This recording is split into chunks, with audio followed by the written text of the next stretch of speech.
بسم الله الرحمن الرحيم اللهم صل على محمد وآل محمد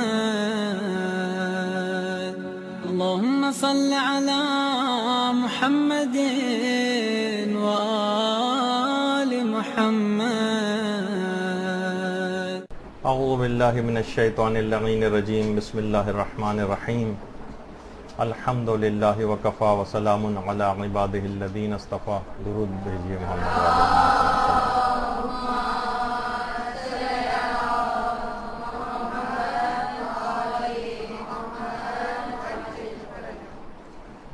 تربیت اولاد کے عملی اصول کے عنوان سے درس نمبر 10۔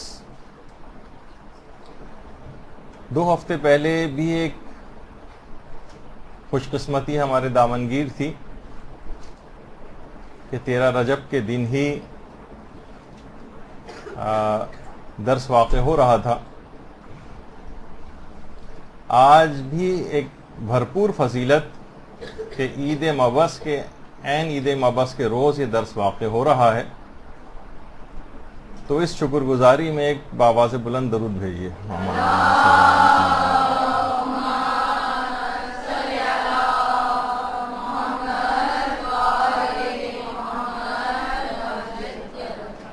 اور اگر ایک اعتبار سے دیکھیں تو تربیت اولاد اور مقصد بعثت رسول ایک ہی ہے۔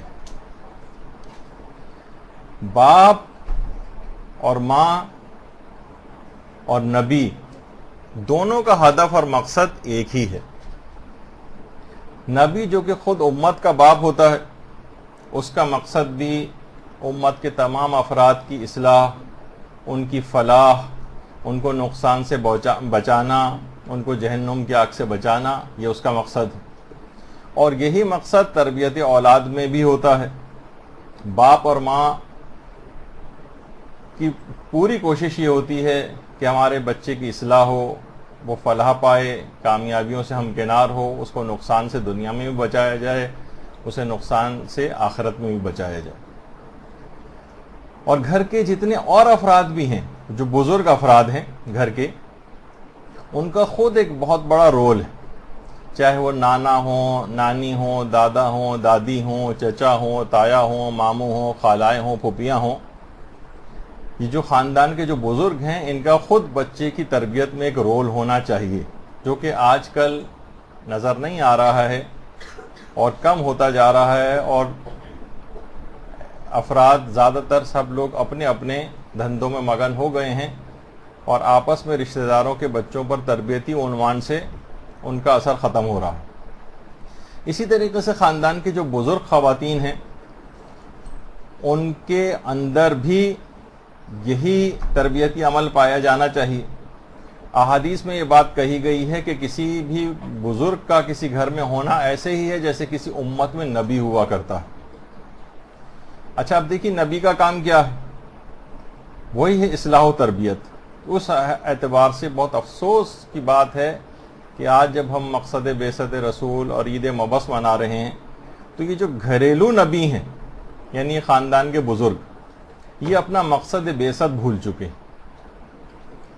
ان کی ساری ہمت و طاقتیں، جیسے میں نے پچھلی دفعہ بھی عرض کی تھی یہ بات، کہ ٹی وی دیکھنے میں، اخبارات کو پڑھنے میں، یا گھریلو لڑائی جھگڑوں میں انوالومنٹ کے اعتبار سے یہ بڑھ رہی ہے۔ تو 27 رجب اعلان رسالت، پیغمبر کا مبعوث برسالت ہونا، یہ سب اس بات کے پیغامات ہیں کہ گھر کے اندر بھی وہی تربیتی عمل جاری رہنا چاہیے تاکہ مقصد بعثت رسول کو آگے بڑھایا جا سکے، اسے کسی حد تک پورا کیا جا سکے۔ اور خود مقصد بعثت رسول جو ہے قرآن کی آیات کے اندر سورہ جمعہ میں خاص طور پر بیان ہوا، جو کہ گھر میں بھی اس کو اپلائی کرنا چاہیے۔ وَهُوَ الَّذِي بَعَثَ فِي الْأُمِّيِّينَ رَسُولًا مِّنْهُمْ يَتْلُو عَلَيْهِمْ آيَاتِهِ۔ قرآن سے ارتباط بڑھانا چاہیے۔ مقصد بعثت یہ ہے رسول کا کہ وہ آیات قرآنی کی تلاوت کرتا ہے۔ ابھی جو گھر میں افراد ہیں، جو باپ ہے، جیسے کہ ہم نے کہا کہ اس کا بھی مقصد یہی تعلیم و تربیت ہے، تو بچے کا قرآن سے ارتباط بڑھائے، معلم اس کے لیے رکھوائے، اس کو احکامات اسلامی کی تعلیم کے اعتبار سے بھی، وَيُزَكِّيهِمْ تزکیہ نفس اس کا کرے، گناہوں سے اس کو بچائے، وَيُعَلِّمُهُمُ الْكِتَابَ وَالْحِکْمَةَ اور کتاب و حکمت کی وہ رسول تعلیم دیتا ہے، اس وجہ سے اس کو یعنی مبعوث کیا گیا۔ تو گھر میں بھی جو گھریلو نبی ہیں اپنے الفاظ میں جسے میں کہہ رہا ہوں، جو خاندان کے بزرگ ہیں یا والدین ہیں، ان کو یہی تمام چیزیں اپنے گھر کے اندر بھی یاد رکھنی چاہیے کہ ان کو یہ سب چیزیں کرنی ہیں، قرآن سے ارتباط بڑھانا ہے، ان کو گناہوں سے بچانا ہے، ان کو دنیا کی بھی تعلیم دلوانی ہے، ان کو آخرت کی تعلیم بھی دلوانی ہے، ان کو حکمت بھی سکھانی ہے، ان کو مسائل دینیہ بھی سکھانے ہیں، اخلاقیات سے بھی ہمکنار کرنا ہے، جو کہ پیغمبر اسلام کا مقصد بعثت ہے۔ تو یہ تمام چیزیں ایسی ہیں۔ اچھا دیکھیے، خود والدین جو تربیت کرتے ہیں وہ اولاد کی اندرونی صلاحیتوں کو ابھارتے ہیں، پروان چڑھاتے ہیں، اس کو جلا بخشتے ہیں تاکہ وہ ایک تکامل اور کامیابی حاصل کرے۔ تو یہی چیز بالکل بعثت کے اندر بھی ہے۔ بعثت جو اس میں مصدر ہے جس کے معنی ہے ابھارنا۔ تو بعثت رسول کے جتنے بھی مقاصد قرآن کے اندر بیان کیے گئے ہیں، سب سے بڑا مقصد ایک یہ بھی بیان کیا گیا ہے قرآن میں کہ وہ جہالت اور نادانی کو آ کر دور کرے، جہالت کو توڑ کر رکھ دے۔ اور یہی تربیت اولاد میں بھی بچے کے ساتھ ہونا چاہیے۔ بچہ ایک بے علم شخصیت پیدا ہوا ہے، وہ نادان ہوتا ہے، وہ کچھ نہیں جانتا ہے، والدین اسے تربیت دے کر اور تعلیم دے کر اس کی نادانی اور جہالت کو دور کرتے ہیں۔ رسول کا ایک اور مقصد بعثت جو ہے وہ اللہ کے بندوں پر اتمام حجت ہے، ہر اچھائی اور برائی اس کو بتا دیں تاکہ وہ کل اس بات کا اعتراض نہ کر سکے کہ پروردگار تو نے تو مجھے بتایا ہی نہیں تھا، میں اس وجہ سے احکامات پر عمل نہیں کر سکا، تو مجھے جہنم میں کیوں ڈالا جا رہا ہے۔ جنت اور جہنم میں جانے کا تاکہ اس کا استحقاق پیدا ہو سکے اور اس کو اعتراض کا موقع نہ مل جائے، اور اتمام حجت کے لیے پروردگار کی طرف سے اس وجہ سے پیغمبر کو مبعوث برسالت کیا گیا۔ اور یہی تربیت اولاد میں والدین کی تربیت کا بھی یہی خاصہ ہے کہ والدین بھی اتمام حجت کرتے ہیں تاکہ کل میدان قیامت میں یہ اولاد شکایت نہ کرے، جیسے کہ روایتوں کے اندر بھی آیا ہے کہ پروردگار ہمارے والدین نے ہی ہمیں تربیت نہیں دی تھی، تو ہمیں کیسے پتہ چلتا ہے اچھائی کیا ہے اور برائی کیا ہے، تو ان کو اور عذاب کر۔ تو وہاں پہنچ کر اولاد دشمن ہو جائے گی۔ تو اس وجہ سے بھی اتمام حجت ہے۔ اب دیکھیے جس طریقے سے پیغمبر ہیں اتمام حجت کر دیا، اب لوگ چاہے اس کو مانے یا نہ مانے، پیغمبر نے اپنا فریضے کو ادا کر دیا۔ اسی طریقے سے والدین کا بھی ہے کہ چاہے وہ اولاد مانے یا نہ مانے، والدین اپنے اس فریضے کو ادا کر دیں۔ اور جب بھی وہ قرآن کے اندر آیات بھی اس سلسلے میں آئی ہیں کہ اے رسول تمہارا کام صرف یعنی پیغام پہنچا دینا ہے، تم ان کے اوپر کوئی داروغہ مقرر نہیں ہوئے ہو، لست علیہم بمسیطر۔ تو اسی طریقے سے والدین کو بھی ایک پیغام ہے کہ والدین بھی اپنی پوری کوشش کریں، اولاد نہ سدھرے، کم سے کم اتمام حجت اس انداز سے ہو جانا چاہیے۔ تو یہ تمام چیزیں ایسی ہیں کہ جس کو والدین کو علی الخصوص اس کو یاد رکھنے کی کوشش کرنا چاہیے۔ اچھا، والدین کی اس سلسلے میں تعلیم و تربیت بھی دینا یہ انبیاء کی بھی ذمہ داری ہے، اور مقصد بعثت کے اعتبار سے والدین کی بھی ذمہ داری ہے۔ البتہ اگر کوئی والدین تربیت فراہم نہ کر کے یا اس فریضے سے غافل ہو کر اس تربیتی عمل کا حصہ نہ بنے، جیسے کہ آج کل زیادہ تر والدین فقط جسمانی تربیت یا ایک اسکول کالج وغیرہ کے اندر بھیج کے اپنے اس فریضے کو ادا کرنے کی کوشش کرتے ہیں، تو اگر انہوں نے عمل نہیں کیا اس سلسلے میں تو گویا وہ اس مقصد بعثت رسول ہے اس کے اندر رکاوٹیں گویا وہ کھڑی کریں گے، اور اپنے عمل سے مقصد بعثت رسول کو باطل کرنے کی کوشش کریں گے۔ دیکھیے، بعثت کا مقصد کمال کی طرف لے جانا ہے۔ پیغمبر جو مبعوث ہوئے ہیں کہ لوگوں کو کمال کی طرف لے جائیں، زوال سے نکال کر کامیابی کی طرف، اور جو والدین اس فریضے کو ادا نہیں کرتے وہ گویا اپنے اس بچے کو اس کے برخلاف عمل کر کے زوال کی طرف لے کر جاتے ہیں۔ زوال کی طرف لے جانے سے کیا ہوگا؟ یعنی جہنم میں جانے کا وہ حقدار ہو جائے گا، تربیتی عمل کیونکہ اس نے فراموش کر دیا، اور دوسرا خطرناک کام انہوں نے یہ کیا کہ مقصد بعثت رسول کو فوت کرنے کی کوشش کی۔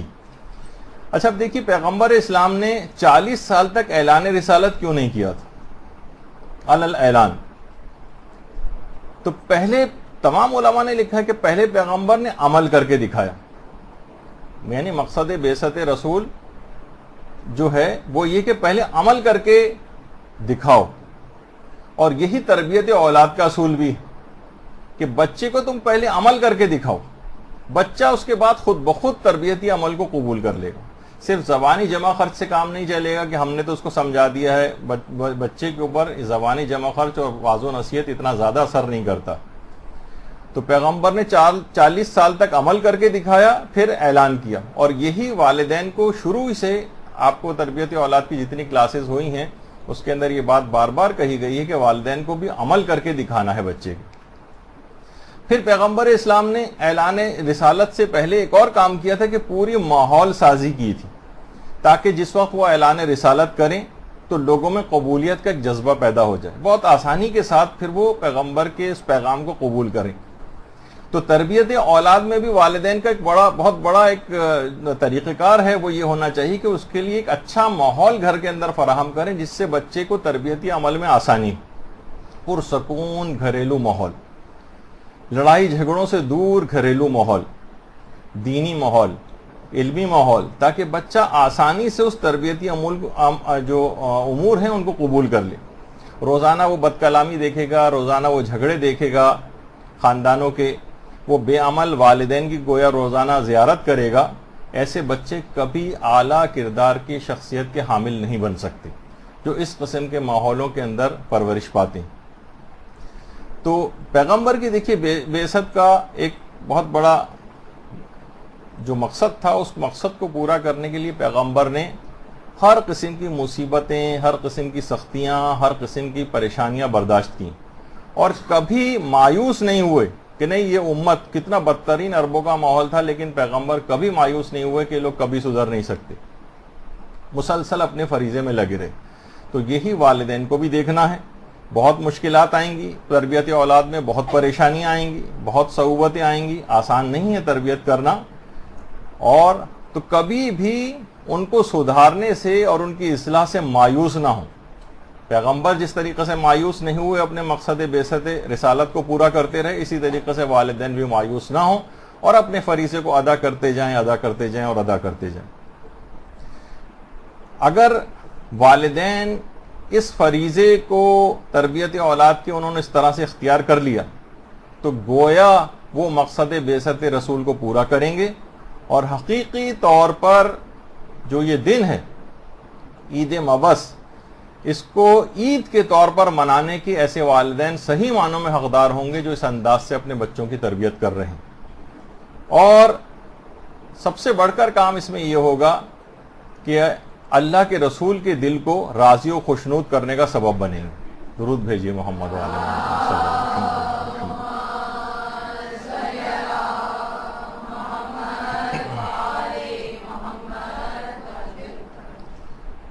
تو آپ نے دیکھا کہ اس دن کی مناسبت سے کتنی مماثلتیں بھی ہیں تربیت اولاد میں اور اس عید مبعث میں۔ اچھا، اب کیونکہ ہر دفعہ تھوڑی سی 5-10 منٹ کی گفتگو ہم کچھ مسائل فقہ جو تربیت اولاد کے سلسلے میں ہیں اور اس کے کچھ واجبات والے مسئلے ہیں ان کو بیان کرتے ہیں، تو اس کے اندر ابھی تک ولایت کا مسئلہ جو چل رہا تھا اس میں بچے کے مالی امور والا مسئلہ تھا، وہ ڈسکس ہوا۔ بچے کے ازدواجی امور کے اعتبار سے جو مسائل تھے وہ ڈسکس ہوئے تھے۔ اس کے بعد ایک اہم ترین مسئلہ ہے جو عام طور پر گھروں میں پیش آتا ہے، وہ ہے یا تو نابالغ بچے کو بھیج کر کچھ خرید و فروخت کروائی جاتی ہے، یا نابالغ بچے خود ہی خرید و فروخت کے لیے بازار چلے جاتے ہیں، والدین نہیں کروا رہے، وہ بچے کے پاس خود پیسے ہیں، جا کر خود خریداری کر لیتا ہے۔ نابالغ کے اعتبار سے بات ہو رہی، تو اس کے بھی کچھ فقہی مسائل ہیں جن کا خیال رکھنا ضروری ہے۔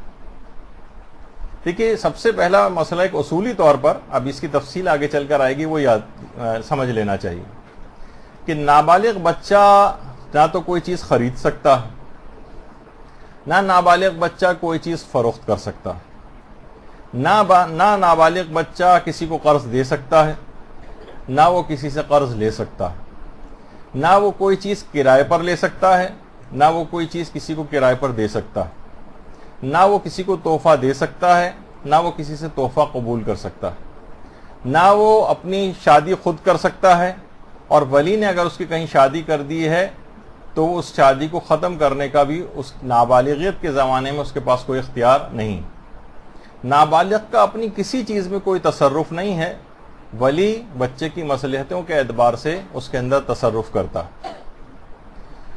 تو بعض اوقات یہ مسئلہ ہوتا ہے کہ بالغ کے ساتھ نابالغ کا معاملہ تو بھی ہم ڈسکس کریں گے. ایک مسئلہ اور بھی پیش آتا ہے، بعض اوقات دو نابالغ بچے بھی ایک دوسرے سے معاملہ کرتے ہیں. ایک دوسرے کو کوئی چیز بیچ دی، اس دوسرے نے کوئی چیز آ کر خرید لی. اب ان کے لیے ضروری ہے کہ بلوغ کے بعد یہ جو نابالغیت کے زمانے میں ایک دوسرے سے ان دونوں نے خرید و فروخت کی تھی، یا تو ایک دوسرے کو راضی کریں یا یہ چیزیں واپس کریں ایک دوسرے کو. کیونکہ نابالغ بچہ کوئی بھی چیز نہ خرید سکتا ہے اور نہ بیچ سکتا. تو اس نے اس طرح کی جو خرید و فروخت کی تو کسی دوسرے کا مال اس کے پاس آ گیا ہے، تو نابالغ جو اس طرح کا معاملہ کرے وہ باطل ہوتا ہے، اور بالغ ہونے کے بعد ان کو لوٹانا پڑے گا یا ایک دوسرے کو راضی کرنا پڑے گا، اور نہیں مل رہے ہیں اگر اب وہ تو اس کا ایک الگ طریقہ کار ہے جو بھی آگے چل کر آئے گا. تو ایک مسئلہ یہ اس کے اندر آ جاتا ہے، یعنی کوئی بھی مالی امور میں سے کوئی بھی چیز بچے کے تھرو کوئی معاملہ نہیں ہو سکتا ہے. اگر ایسا معاملہ ہوا تو وہ معاملہ باطل ہے. اچھا، اب اگر ایک بالغ نے نابالغ کے ساتھ کوئی معاملہ کیا، اب یہ ایک بہت بڑا مسئلہ بن جاتا ہے.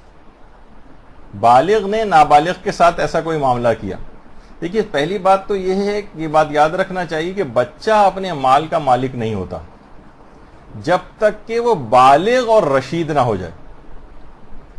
بالغ یعنی لڑکا ہوگا بالغ مثلا عمر کے اعتبار سے 16ویں سال کے پہلے دن قمری، اور لڑکی ہوگی 10ویں سال کے پہلے دن 9 سال مکمل ہو کر. تو کیا فقط بالغ ہو جانا یہ کافی ہے مالی امور میں تصرف کے لیے؟ علماء فرماتے ہیں بالغ کے ساتھ مالی امور میں تصرف کے لیے ان کا رشید ہونا بھی ضروری ہوتا. اچھا دیکھیے، عموماً لڑکے رشید کہتے ہیں اچھائی برائی کی تمیز ان کو آ گئی،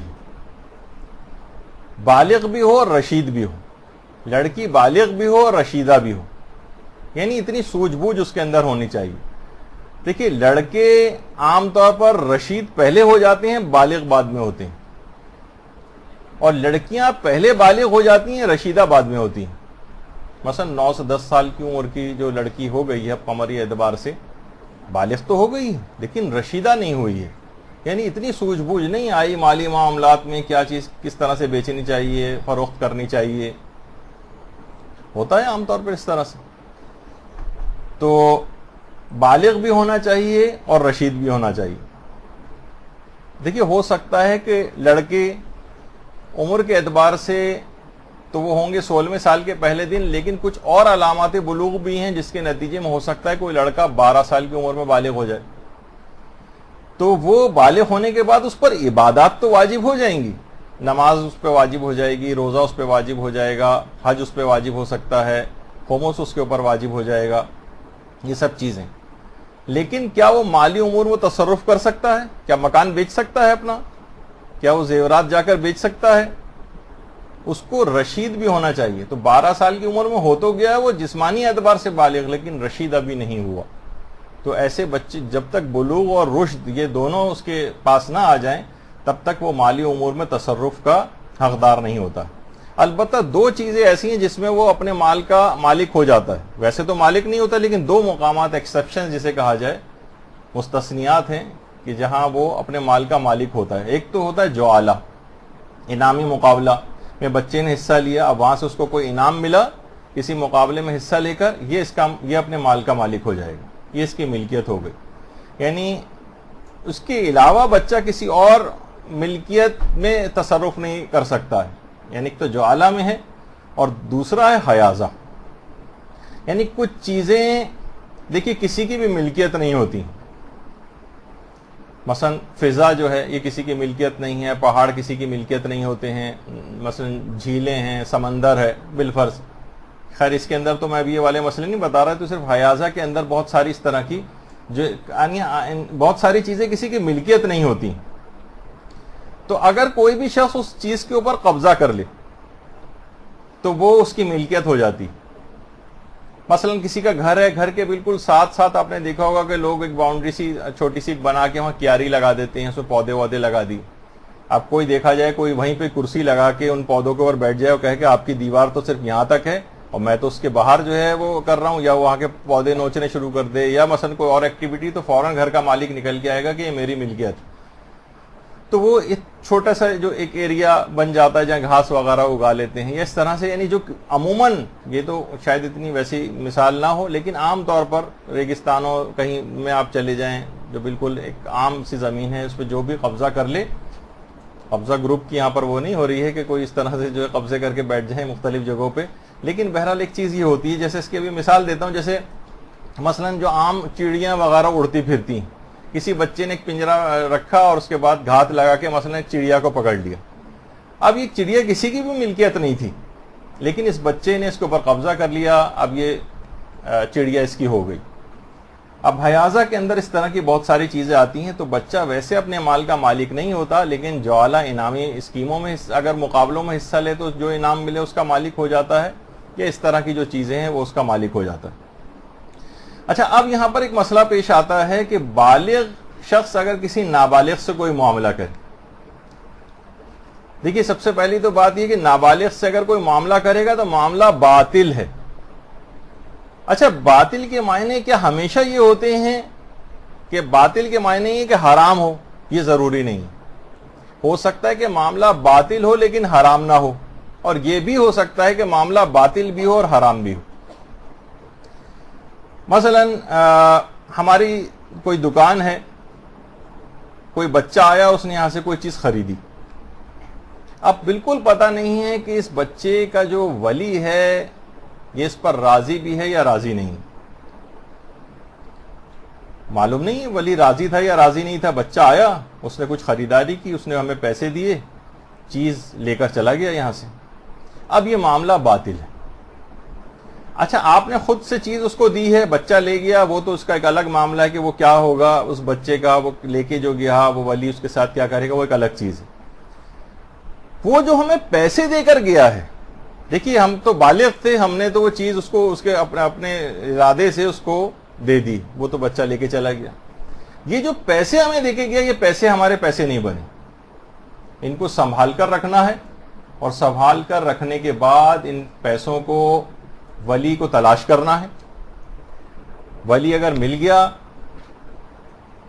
تو بہت اچھی بات ہے, یا تو اس کو راضی کریں یا پھر اس کو وہ پیسے واپس کریں, اور اگر نہیں ملا تو اس کا ایک الگ طریقہ کار ہے جو بھی آگے چل کے آنے والا. نابالغ کے ساتھ کیونکہ معاملہ باطل ہے. اچھا دیکھیے, خرید و فروخت جو بھی کوئی شخص کرتا ہے نا, تو خرید و فروخت کے دو طریقے ہوتے ہیں. چاہے وہ بچہ خریدو, دیکھیے ابھی بہت سارے واجبات کے مسئلے ہیں, اس کو سمجھنا چاہیے, کیونکہ اس کے بعد یہ الگ سے کبھی یہ مسئلے بیان نہیں ہوتے. تو تربیت اولاد آ رہی ہے, نابالغ کے احکام بیان کر رہے ہیں, تو اس کے اندر چیزیں آ رہی ہیں, ورنہ کہاں عام طور پر یہ چیزیں بیان ہوتی ہیں. خرید و فروخت کے دو طریقے ہیں. ایک تو یہ ہے کہ خود فریق اور پارٹی بن کر خرید و فروخت کریں, یعنی براہ راست خود خریدنے. مثلا آپ کوئی چیز خود خریدنے جا رہی ہیں, اسے کہتے ہیں خود پارٹی بن کر, خود ایک فریق بن کر خرید و فروخت کرنا. اچھا, دوسرے طریقہ کار یہ ہوتا ہے, نہیں پہلے جیسے بچہ بھی ہے, یہ اگر خود خریدنے گیا ہے کسی جگہ, خود, کسی نے بھیجا نہیں ہے, باپ نے نہیں بھیجا, کسی نے نہیں بھیجا ہے, خود سے اس کے پاس پیسے تھے, جیب خرچے سے گیا, جا کر خرید کر لے آیا کوئی چیز. ایک تو طریقہ یہ ہے, جو کہ یہ بھی غلط ہے, معاملہ باطل ہوتا ہے, لیکن خود پارٹی بن کر خرید و فروخت کرنا. اور دوسرا طریقہ ہے وکیل کے ذریعے خرید و فروخت کرنا. مثلا آپ نے اپنے کسی ملازم کو بھیج دیا کہ جاؤ یہ چیز خرید کے لاؤ, جاؤ دودھ لے کر آؤ, جاؤ مثلا انڈے خرید کر لاؤ. اب نوکر گیا ہے, اب آپ نے کیا کیا, آپ نے خود پارٹی نہیں بنے بلکہ ایک وکیل بنا دیا. ایسٹیٹ ایجنٹس ہوتے ہیں, اس کے ذریعے مثلا پلاٹ خرید رہے ہیں, کوئی پراپرٹی خرید رہے ہیں. اسی طریقے کمیشن ایجنٹ ہوتے ہیں, بروکرز وغیرہ ہوتے ہیں, جو کہ یعنی ہم براہ راست خود نہیں جا رہے ہیں بلکہ کسی اور کو بھیج رہے ہیں. اچھا, بچہ اگر خود فریق بن کر, یعنی پارٹی بن کر, اگر نابالغ بچہ, نابالغ خاص طور پر جو غیر ممیز ہوتے ہیں وہ, یہ اگر خرید و فروخت کرنے کے لیے جا رہا ہے تو وہ معاملہ باطل ہے. چاہے وہ اپنے جیب خرچ کرے, ٹافی خریدنے جا رہا ہے, وہ بسکٹ خریدنے جا رہا ہے, کوئی کھلونا خریدنے کے لیے جا رہا ہے, وہ تمام مجتہدین فرماتے ہیں یہ معاملہ باطل ہے.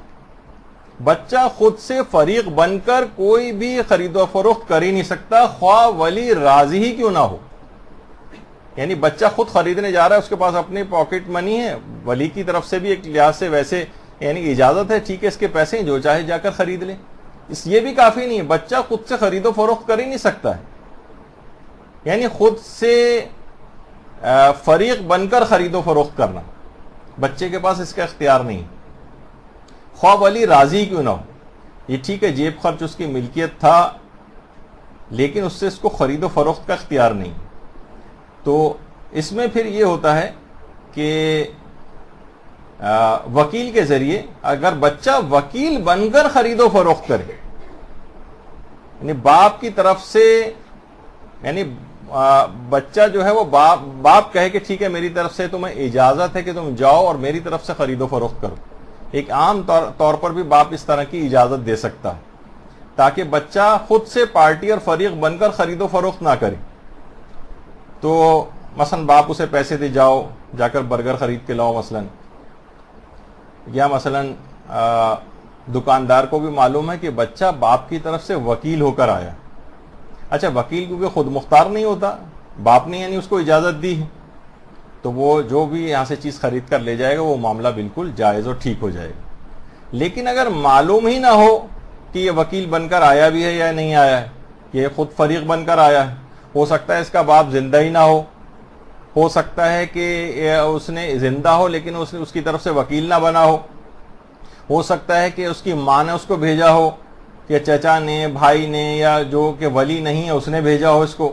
تو بہرحال یہ معاملہ باطل ہے. اگر کچھ پتہ نہ ہو کہ ولی راضی ہے یا ولی راضی نہیں ہے، علماء خود کہتے ہیں اگر عرف سے بھی جا کر پوچھیں تو عرف کہے گا اس قسم کے معاملات میں کہ ہمیں کیا پتا کہ ولی اس کا راضی ہے یا راضی نہیں. ہو سکتا ہے کہ ولی ہو ہی نہ، ہو سکتا ہے ولی راضی نہ ہو سکتا ہے اس نے وکالت نہ دی ہو سکتا ہے کسی اور کی طرف سے آ گیا، ہو سکتا ہے خود فریق بن کے معاملہ کر رہا ہو. تو یہ بہت سے اس قسم کے معاملات جو ہے ہو سکتے ہیں. اچھا یا ہو سکتا ہے کہ مثلا بچہ کوئی چیز چرا کر لے آیا ہو سکتا ہے باپ نے اسے بسکٹ خریدنے کے پیسے دیے ہوں، اس کا دل ٹافی کھانے کو چاہ رہا ہو تو اس نے کوئی اور چیز آ کر خرید لی ہو. تو یہ سب کیا چیز ہوتی ہیں کہ یہ اس طرح کی خرید و فروخت ہونی پھر بہت مشکل ہے. البتہ فقط ایک طرح کی خرید و فروخت ایسی ہے ایک بچے کے ذریعے جو صحیح خرید و فروخت ہے، اور تمام تو نہیں، زیادہ تر علماء نے اس خرید و فروخت کی اجازت دی.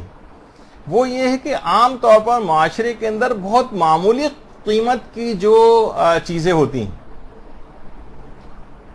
ان کو خریدنے کے متعلق امام خمینی اور آغا سیستانی بھی یہ بات فرماتے ہیں کہ ممیز بچہ اگر بہت چھوٹی چھوٹی رائج جو چیزیں ہیں عام طور پہ بچوں کے تھرو یہ خرید و فروخت ہو جاتی، اس میں نابالغ بچے کو خرید و فروخت کی اجازت ہے.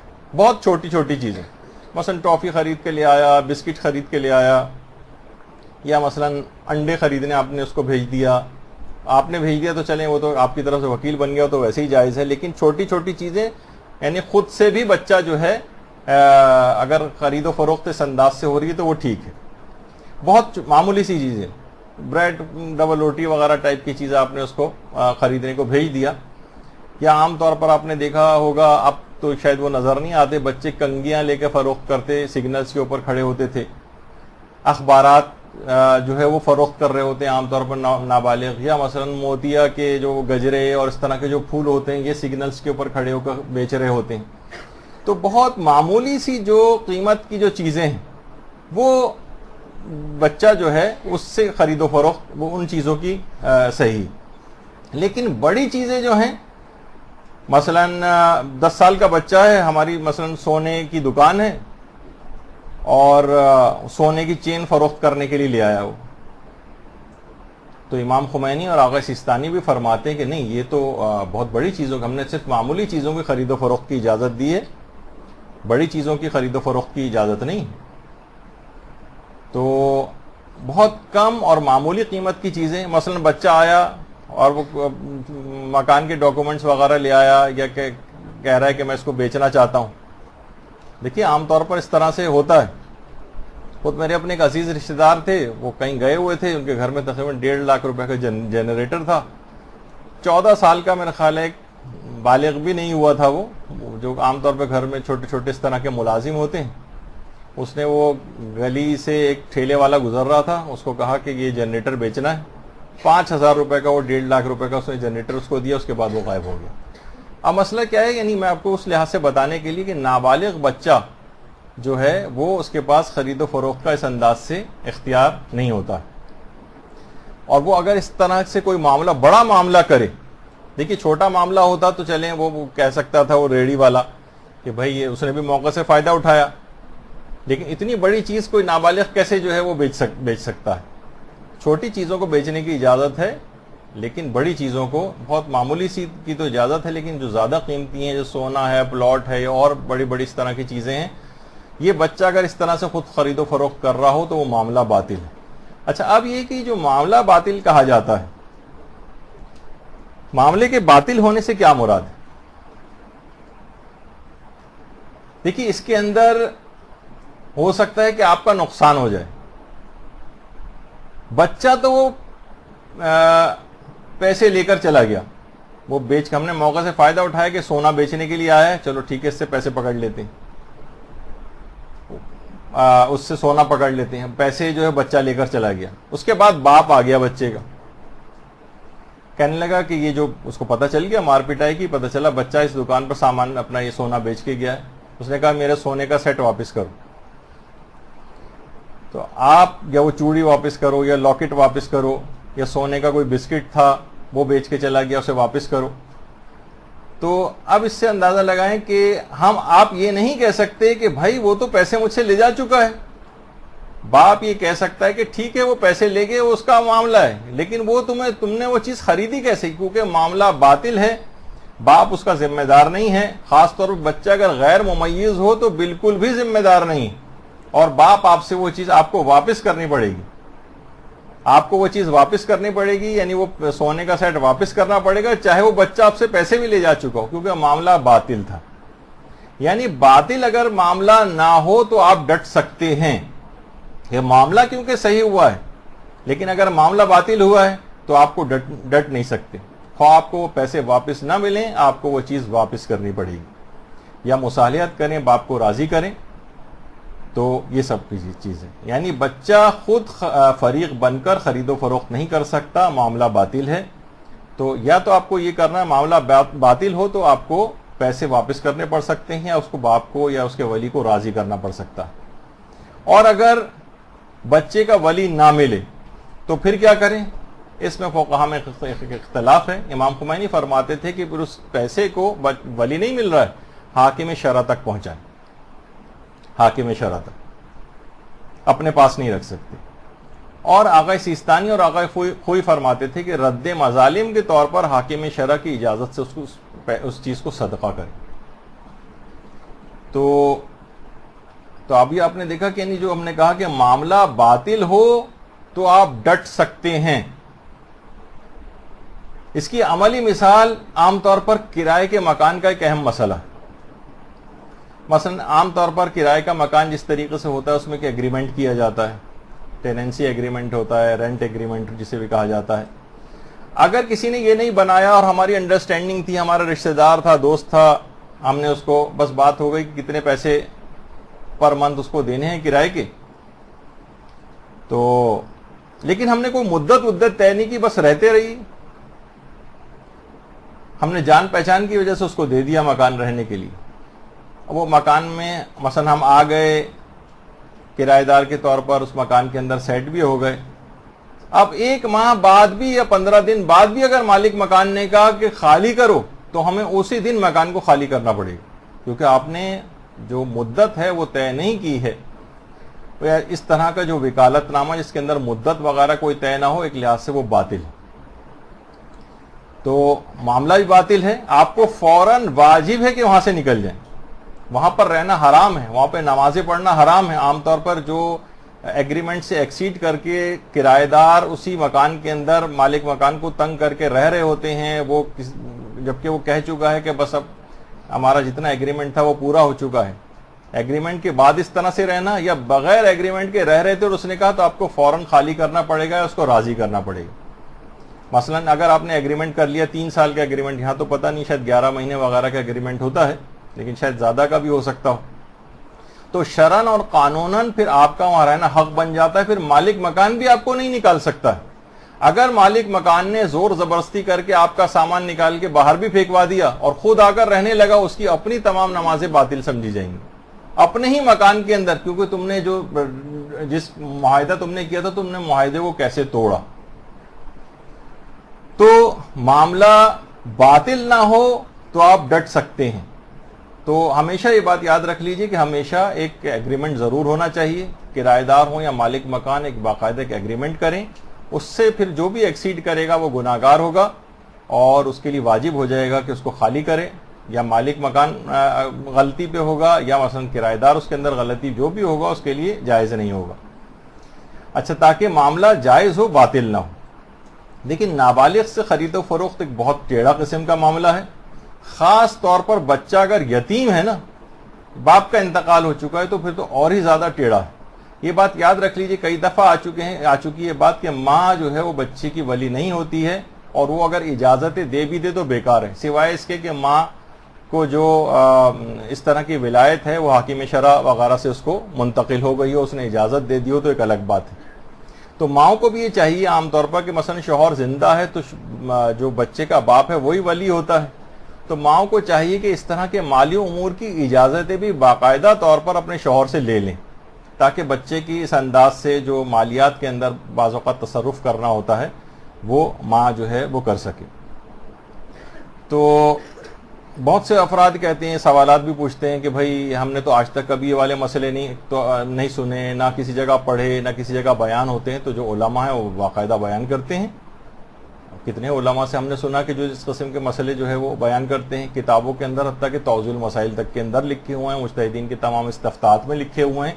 تو کوئی ایک بہت انوکھی باتیں جو ہیں وہ یہاں پر اس لحاظ سے نہیں کی جا رہی ہیں کہ جو اس سے پہلے کبھی نہیں ہوئیں، یہ سب موجود ہیں۔ یہ الگ بات ہے کہ اتنی زیادہ ایسے کوئی فورم نہیں ہے، مجالس کے عنوان یہ نہیں ہوتے ہیں، مدرسوں کے اندر لوگ بھیجتے نہیں ہیں، گھروں کے اوپر درس منعقد نہیں ہوتے ہیں، سیمینار اور ورکشاپ اس طرح کے دینی مسائل کے اوپر کہیں پہ رکھے ہی نہیں جاتے ہیں۔ تو یہ مسئلے کہاں سے پتہ چلیں گے لوگوں کو؟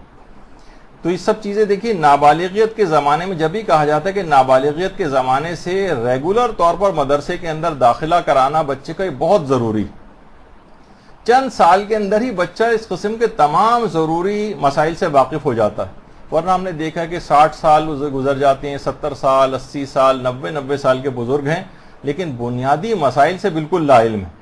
اکثر اوقات دیکھتے ہیں کہ ان کا وضو باطل ہے، ان کی نمازیں باطل ہیں، ان کے روزے باطل ہیں، ان کے حج باطل ہو جاتے ہیں، حتیٰ کہ بیچارے اتنے زیادہ قابل رحم حالت ان کی ہو جاتی ہے کہ 70 سال کے ہو گئے، 80 سال کے ہو گئے ہیں اور نمازیں نہیں پڑھی تھی، دوبارہ نمازیں پڑھ رہے ہیں، دوبارہ روزے رکھ رہے ہیں، پتہ چلا اتنی محنت دوبارہ کر کے 20 25 30 سال کی مزید انہوں نے نمازیں بھی پڑھ لی ہیں، تب وہ کیونکہ جہالت ہے، مسائل سے واقفیت کے بغیر انہوں نے نمازیں پڑھی، وہ دوبارہ پڑھی گئی نمازیں بھی باطل ہو جاتی ہیں۔ اس وجہ سے تربیت اولاد کے اندر خاص طور پر والدین کو یہ بات سمجھنا چاہیے کہ کوئی بھی دینی مدارس ہوں ان کو ان کے نظام کو بھی مضبوط ہونا چاہیے ہر علاقے کے اندر، تاکہ آرام سے اس کو بھیجا جا سکے۔ اب آپ میں سے دیکھیے کتنی دور دور سے یہاں پہ خواتین جو ہے مجھے معلوم ہے کہ تشریف لے کر آئیں۔ اپنے علاقوں کے اندر ایسا سسٹم کیوں نہیں ہے کہ آپ کو اتنے دور کی مسافت طے کر کے یہاں پر آنا پڑ رہا؟ تو ہر علاقوں کے اندر آپ کو نہیں ہے تو آپ لوگ خود کہیں سے قائم کرنے کی کوشش کریں، الہی مدد لازمی آپ کے شامل حال ہو جائے گی جو بھی اس اچھے نیک کام سے اس میں اقدام اٹھائے گا۔ اور اگر ورنہ گھر پہ ٹیوشن لگوانے کا بچے کا انتظام کرنا چاہیے تو استاد یا پھر مدرسہ، اس کے علاوہ تیسرا کوئی حل نہیں، ورنہ کیا ہوگا، وہی جہالت رہے گی، وہی اچٹتی پچٹتی ٹائپ کی جو کچھ سطحی قسم کی معلومات ہوں گی، یا اس قسم کی عام معلومات جو عام طور پر مختلف مجالس میں ان کو حاصل ہو جاتی ہیں، نکتہ آفرینیاں، کچھ تاریخی باتیں، کچھ بحث و مباحثے کی چیزیں، جس کا آخرت میں کامیابی سے براہ راست کوئی تعلق نہیں ہوتا ہے، عام طور پر اس طرح کی معلومات ان کو مل جاتی ہیں۔ تو بنیادی مسائل سے واقفیت یہ اس لحاظ سے کافی زیادہ ضروری۔ اچھا، اب آ جائیے، اب ہم تربیتی امور کے اندر اس بات کو آگے بڑھا رہے ہیں کہ والدین کو ایک چیز کا باقاعدہ احساس کرنا پڑے گا، باقاعدہ ایک چیک لسٹ بھی بنانی چاہیے کہ تربیت اولاد میں کہیں ہم بہت خطرناک قسم کی یہ غلطیاں تو نہیں کر رہے ہیں جو ابھی آپ کے سامنے پیش کی جانے والی. تربیت اولاد میں کی جانے والی غلطیوں کا احساس کرنا. دیکھیے تربیت اولاد کوئی ایک بٹن ٹائپ کی چیز نہیں ہے کہ بس ہم نے اس کو دبا دیا بس یہ تربیت اسٹارٹ ہو گئی یہاں سے. نہیں, بڑی اس کی جہتیں ہیں, بڑی اس کی شاخیں ہیں, بہت اس کی اپلیکیشنز ہیں. چھوٹی چھوٹی باتیں, کچھ نفسیاتی باتیں, کچھ جسمانی باتیں, کچھ روحانی باتیں, کچھ اس طرح کی بہت ساری چیزوں کا ایک مجموعہ تربیت بنتی. تو ان غلطیوں کو دیکھنا ہے کہ کئی مجموعی اعتبار سے وہ غلطیاں تو نہیں ہو رہی. مثلا سب سے بڑی غلطی تو یہی کہ مثلا ماں اور باپ وہ سینگ لڑا رہے ہیں, لڑائی جھگڑا گھر کے اندر کر رہے ہیں, اولاد جو ہے اپنی دیکھ رہی ہے.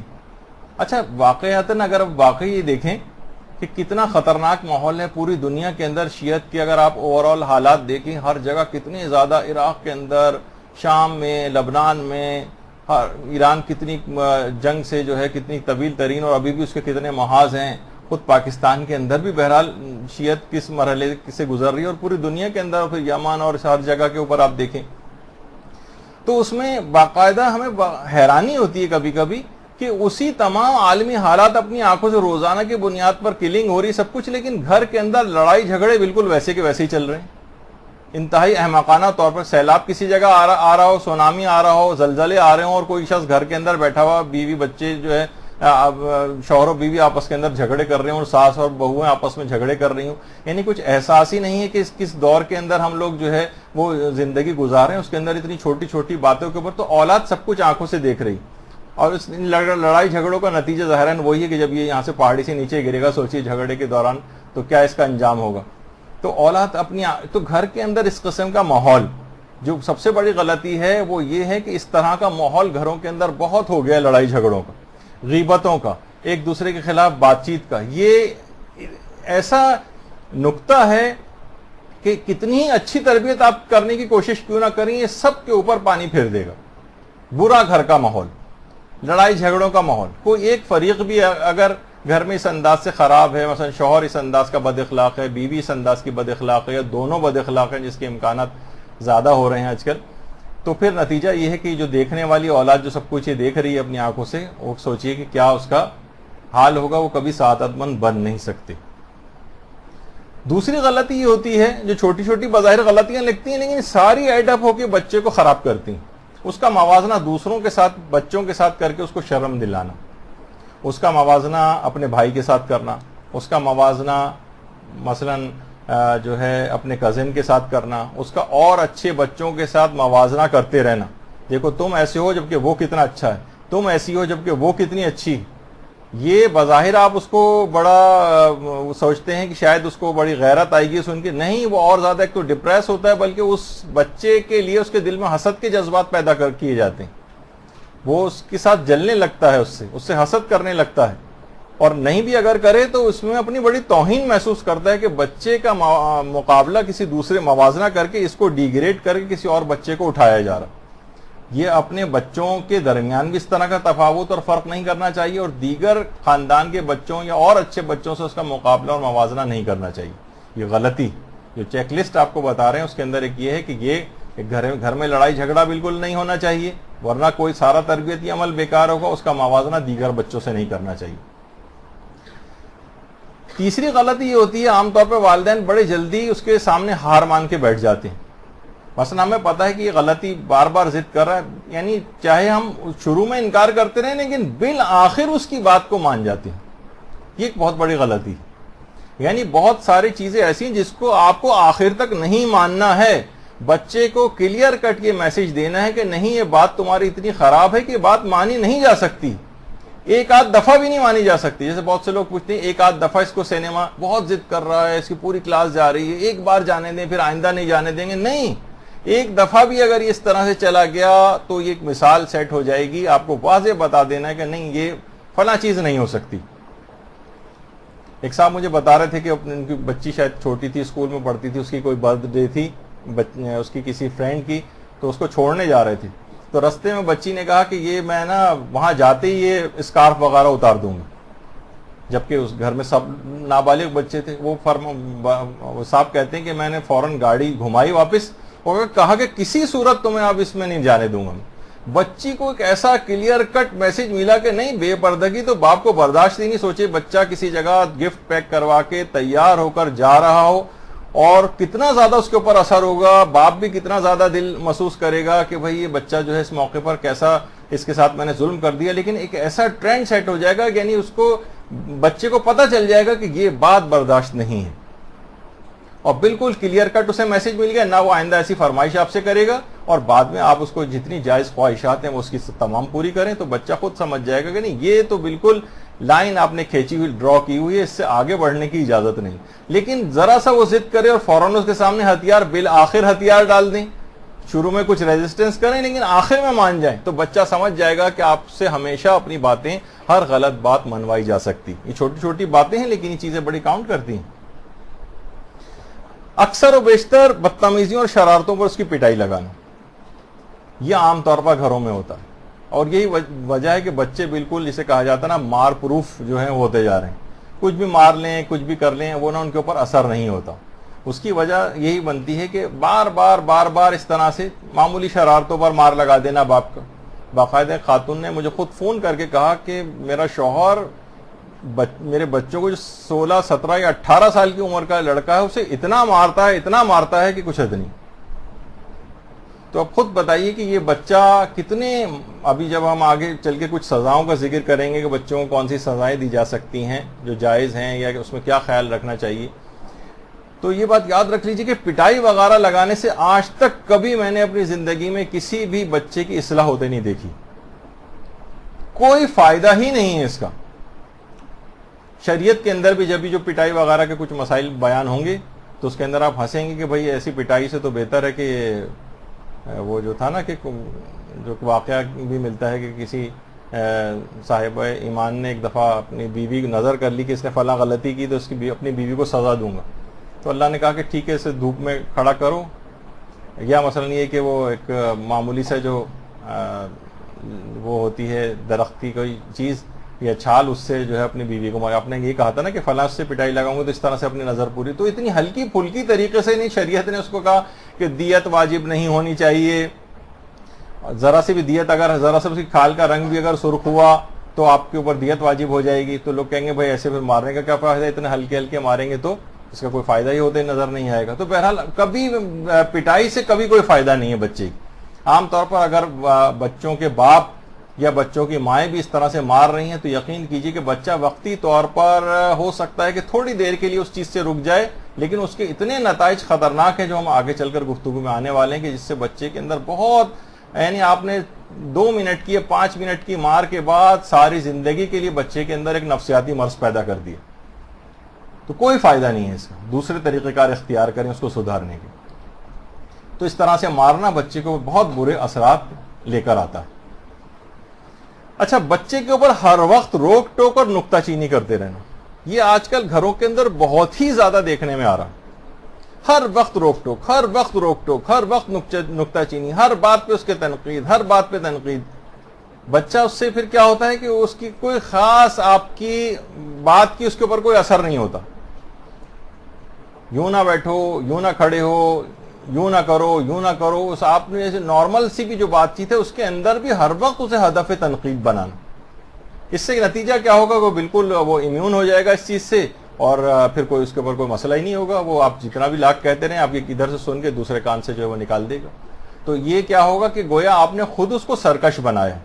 آپ نے ہر وقت کی روک ٹوک اور نکتہ چینی سے آپ کو دیکھنا چاہیے کہاں واقعی مجھے بولنا چاہیے، روکنا چاہیے، اور کہاں جو ہے اس کو برداشت کر لینا چاہیے یا اس کی عمر کے تقاضے کے تحت سے اسے چھوڑ دینا چاہیے. بہت بڑی غلطی ہوتی ہے کہ لوگ اسے بڈھا، یعنی ابھی آگے چل کر آئے گا کہ بہت بڑی غلطی ہے اس کا بچہ ہونا فراموش کر دینا. تربیت اولاد کی غلطیوں میں سے ایک غلطی، خیر وہ ابھی آگے چل کر آئے گی وہ بھی. تو اس کے اوپر اس طرح سے ہر وقت ڈانٹنا، چلانا بچے کے اوپر، یہ بالکل بھی اس کے اوپر بہت غلط نفسیاتی اثرات اس لحاظ سے مرتب کرتا. اکثر بچے کے ساتھ وعدہ خلافی کرنا. دیکھیے، بچہ اپنے والد کو، باپ کو رب سمجھتا ہے، بلکہ اپنے والدین کو رب سمجھتا ہے. میں نے آپ کو اس سے پہلے کلاسز میں بتایا تھا کہ اس کا خدائی وعدوں پر سے بھی اعتبار اٹھ جاتا ہے اگر والدین نے بچپنے کے زمانے میں اس سے وعدہ خلافی کی. اچھا کیسے اس کی مظاہر کیسے دیکھنے میں آتے ہیں؟ اس طرح سے کہ لاکھ اس کو ثواب اور ترغیب کی چیزیں آپ بتائیں، لاکھ ثواب سنائیں ایک سے ایک بڑے، وہ بیزار ہو کر سنے گا، بچہ نہیں بڑا ہونے کے بعد بھی۔ اب آپ خود دیکھیں بہت ساری چیزیں جو ہیں اخلاقیات و مواعظ کے اندر ایسے ایسے ثواب بتائے جاتے ہیں کہ عقل حیران رہ جاتی ہے، دل خوشی سے بھر جانا چاہیے، فوراً عمل کی طرف رغبت ہونی چاہیے کہ ہم اس کام کو کریں، بالکل ایک بیزاری کی سی کیفیت ہے۔ یعنی اگر کہا جائے کہ سب کو کلاس ختم ہونے کے بعد 1,000 کا نوٹ ملے گا، ایک دم سے آپ کے دل میں خوشی جو ہے بیٹھ جائے گی۔ دیکھیے عید مبس کتنی عظیم ترین عید ہے کہ پیغمبر اسلام، سوچئے کہ اللہ کی بزرگ ترین نعمت، اللہم صلی علی محمد و علی محمد،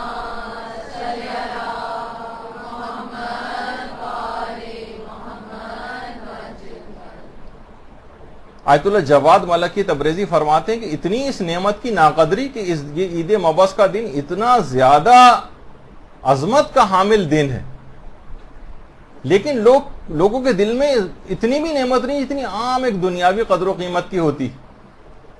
میں نے وہی کہا نا، جیسے 1000 کا نوٹ ملنے کی جو آپ کو خوشی ہوگی، اس سے کہیں کمتر خوشی عید مبعث کی محسوس ہو رہی ہے ہمیں۔ اس کا مطلب انہوں نے کہا کہ نفس اتنا ذلیل اور پست ہو چکا ہے کہ پیغمبر کی بعثت کی بھی اس کو کوئی خوشی نہیں، ایک حیوانیت کی روح جو ہے وہ اختیار کر چکی ہے۔ تو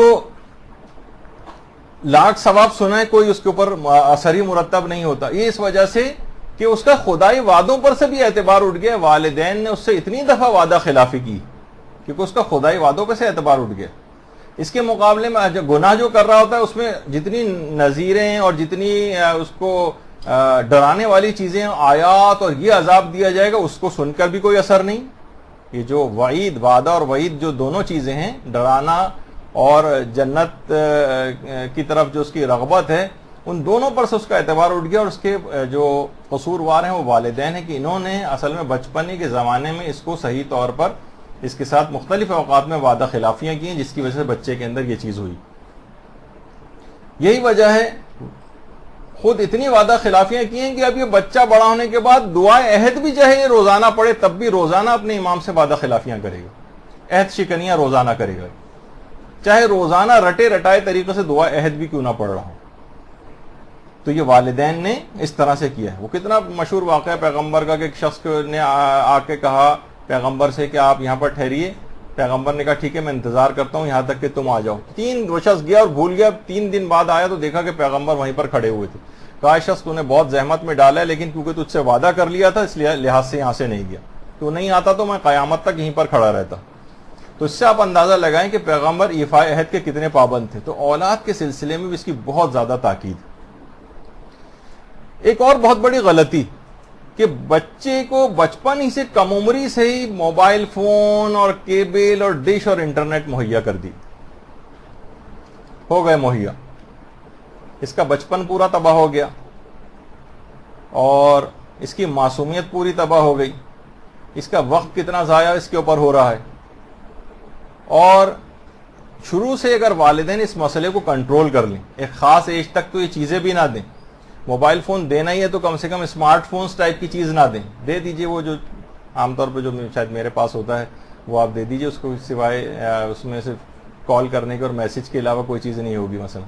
تو یعنی ابتداً پھر جب ذرا آپ نے دماغ بنا دیا، اس کی تربیت کرتے گئے، پھر جب مرحلہ کوئی آئے گا تو اچھی طرف بھی اچھا فون بھی دلوا سکتے ہیں اس کو، لیکن بہت کم عمری سے ہی یہ تمام چیزیں فریلی اس کو دے دینا، اور پھر اس کے بعد جب وہ خرابیوں کے اندر مبتلا ہو جائے اور پھر اس کے بعد جھپٹا مار کے آپ چھینے تو یقین کیجئے اس سے بڑا نقصان ہوتا ہے۔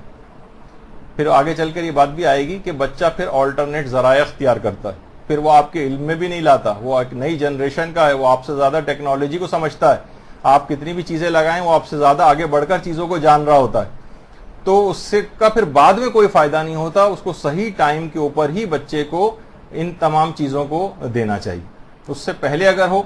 خاص طور پر میں ایک چیز کہتا ہوں، عام طور پر جیسے ٹی وی ہے، سارے گھر والے اگر دیکھنا ہے تو بیٹھ کے ایک جگہ پر دیکھیں اور کسی کونے خدرے میں کسی ایکٹیویٹی کی اجازت نہ ہو۔ مثلا ایک اور کمرے میں ٹی وی رکھا ہو، بچہ وہاں اکیلا جا کے کمرے میں ٹی وی دیکھ رہا ہے۔ ایک تو یہ کہ مختلف چینلز ہیں وہ جو آپ کے خیال میں کچھ ایسے چینلز ہیں جو کوئی بچے کے اخلاق کو خراب کرتے ہیں، وہ سب آپ فلٹر کر کے آپ نکالیں، انہیں بلاک کریں، اس میں کوئی چائلڈ لاک لگائیں، کوئی بھی اس طرح کی چیز کریں۔ فیملی فلٹرز ہوتے ہیں وہ اس کے اندر ڈلوائیں کہ کوئی غلط سائٹس پہ بچہ نہ جائے. جو ہے پیرنٹل جو ایک چیکنگ کی مختلف جو چیزیں ہیں سافٹ ویئرس ہیں وہ اس کے اندر ڈلوائیں کچھ نہ کچھ. یعنی جب آپ اس قسم کے گیجٹس ان کو پرووائڈ کر رہے ہیں اور اس کو بچانے کا آپ نے کوئی انتظام نہیں رکھا ہے اور پھر توقع کریں کہ بہت باکمال مومن وہ بن جائے, یعنی پانی میں دھکا دینے تالاب کے اندر, اس کے بعد کہیں گے خبردار گیلے نہ ہونا, یعنی یہ اس قسم کی باتیں ایسی ہیں کہ جس کا کوئی فائدہ نہیں.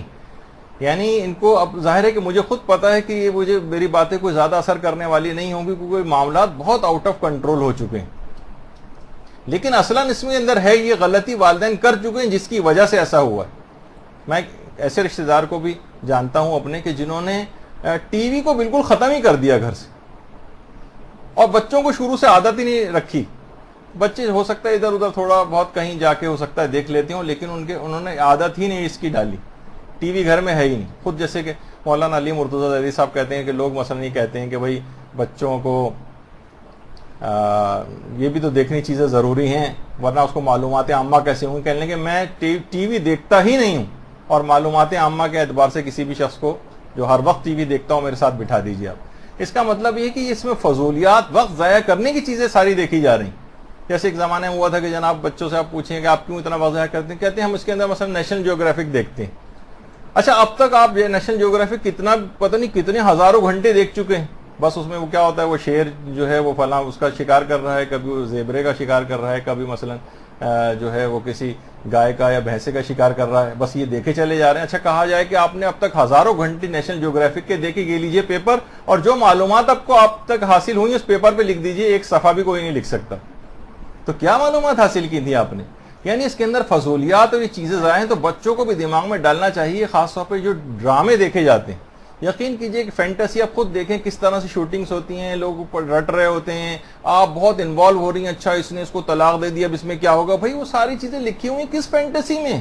یہ کون سی خیالی دنیا کے اندر آپ جو ہیں جو اس کے اندر وقت ضائع کر رہی ہیں. تو بچہ بھی اسی خیالی دنیا کے اندر چلا جاتا ہے, اور یہ سب ایک فالس ایک ایسی لائف اس کی بن گئی ہے. بس ہر شخص ہاتھوں کے اندر جو اسمارٹ فون لے کے چار گھر میں بیٹھے ہوں تو چار الگ الگ سمتوں میں چیزیں لے کر بیٹھے ہوں, اور فضولیات کھیل اس کے اوپر جو ہے وہ ہو رہی ہیں. دیکھیں غلطی ہے تو غلطی ہے اپنی جگہ. تو بچوں کے ساتھ شروع سے اس کے پاس والدین کے ساتھ انٹریکشن کا ٹائم کم ہے, اس کا بہن بھائیوں کا آپس میں انٹریکشن کا ٹائم کم ہو گیا ہے. سب لوگ اپنی اپنی دنیاؤں کے اندر مگن ہو گئے ہیں, اور ایک دوسرے سے فاصلے بھی بڑھتے جائیں گے, اور وہ ایک دوسرے کے اوپر انحصار نہیں کریں گے. انہوں نے اپنے الگ فرینڈس, ایک الگ دنیا ایک بسا لی اس کے اوپر. تو اس کو جو قابو سے باہر ہو گئے بچے, ان کے لیے تو ہم اگلی جو کلاس ہماری اگلی لاسٹ کلاس ہوگی انشاءاللہ اس پر, اس کے اندر ہم جو بگڑے ہوئے بچے ہیں ان کے متعلق بتائیں گے کہ اب ان کا کیا حل کیا جائے جو ہو گیا ہے ایسا. لیکن جو ابھی نہیں ہوا, جن کو آگے بچے ابھی پیدا ہوں گے یا جن کے بچے بھی چھوٹے ہیں ان کو کنٹرول کرنا ہے, ان کے لیے باتیں جاننی بہت ضروری ہیں کہ ان سے دور کریں آپ. دیکھیے ہو سکتا ہے کہ بچہ تھوڑا بہت لگے گا آپ کو کہیں اور بچوں سے بیکورڈ نہ ہو جائے دنیاوی اعتبار سے, رقیہ نوسی, لیکن کچھ نہیں ایسا ہوگا. جیسے ہم نے بتایا تھا نا ایک دفعہ پہلے بھی, ہمارے استاد محترم کا یہ جملہ بار بار یاد آتا ہے. کہتے ہیں دیکھیے حضرت یوسف نے گناہ کے اوپر لبیک نہیں کہا اور قید خانہ قبول کر لیا. کہا قید خانہ مجھے زیادہ اس بات سے پسند ہے جس گناہ کی طرف یہ عورتیں بلا رہی ہیں جس کی نسبت. تو انہوں نے کہا کہ دیکھیے 14 سال حضرت یوسف قید رہے ہیں اور روزانہ کوڑے مارے جاتے تھے 14 سال میں. تو 14 سال جب آدمی قید میں رہتا ہے تو دنیاوی اعتبار سے سوچیے کتنا بیکورڈ ہو جاتا ہے. زمانہ 14 سال آگے نکل کے وہ قید خانے کے اندر, لیکن اس کے بعد کتنا عروج حضرت یوسف کو دنیاوی اعتبار سے بھی ملا. تو یہ صرف آپ کا سوچنے والی بات ہے. اگر بچہ بظاہر لگے گا آپ کو, جیسے کہا جائے کہ مرتضیٰ زیدی صاحب آپ کیونکہ ٹی وی نہیں دیکھتے تو آپ کو تو بہت پیچھے ہو جانا چاہیے. تو نہیں, وہ تو ان کی معلومات تو عام افراد سے بھی بہت زیادہ ہیں ان مسائل کے اندر. تو اسی طرح سے یہ بچہ بھی ہرگز بھی آپ کا خیال ہے کہ پیچھے ہو جائے گا, یہ پیچھے نہیں رہ پائے گا. اللہ کی مدد اس کے شامل حال ہوگی اور ان تمام برائیوں سے بچا رہے گا جو کہ اس عمر میں اتنی جلدی اس کو دامنگیر ہو جاتی ہیں.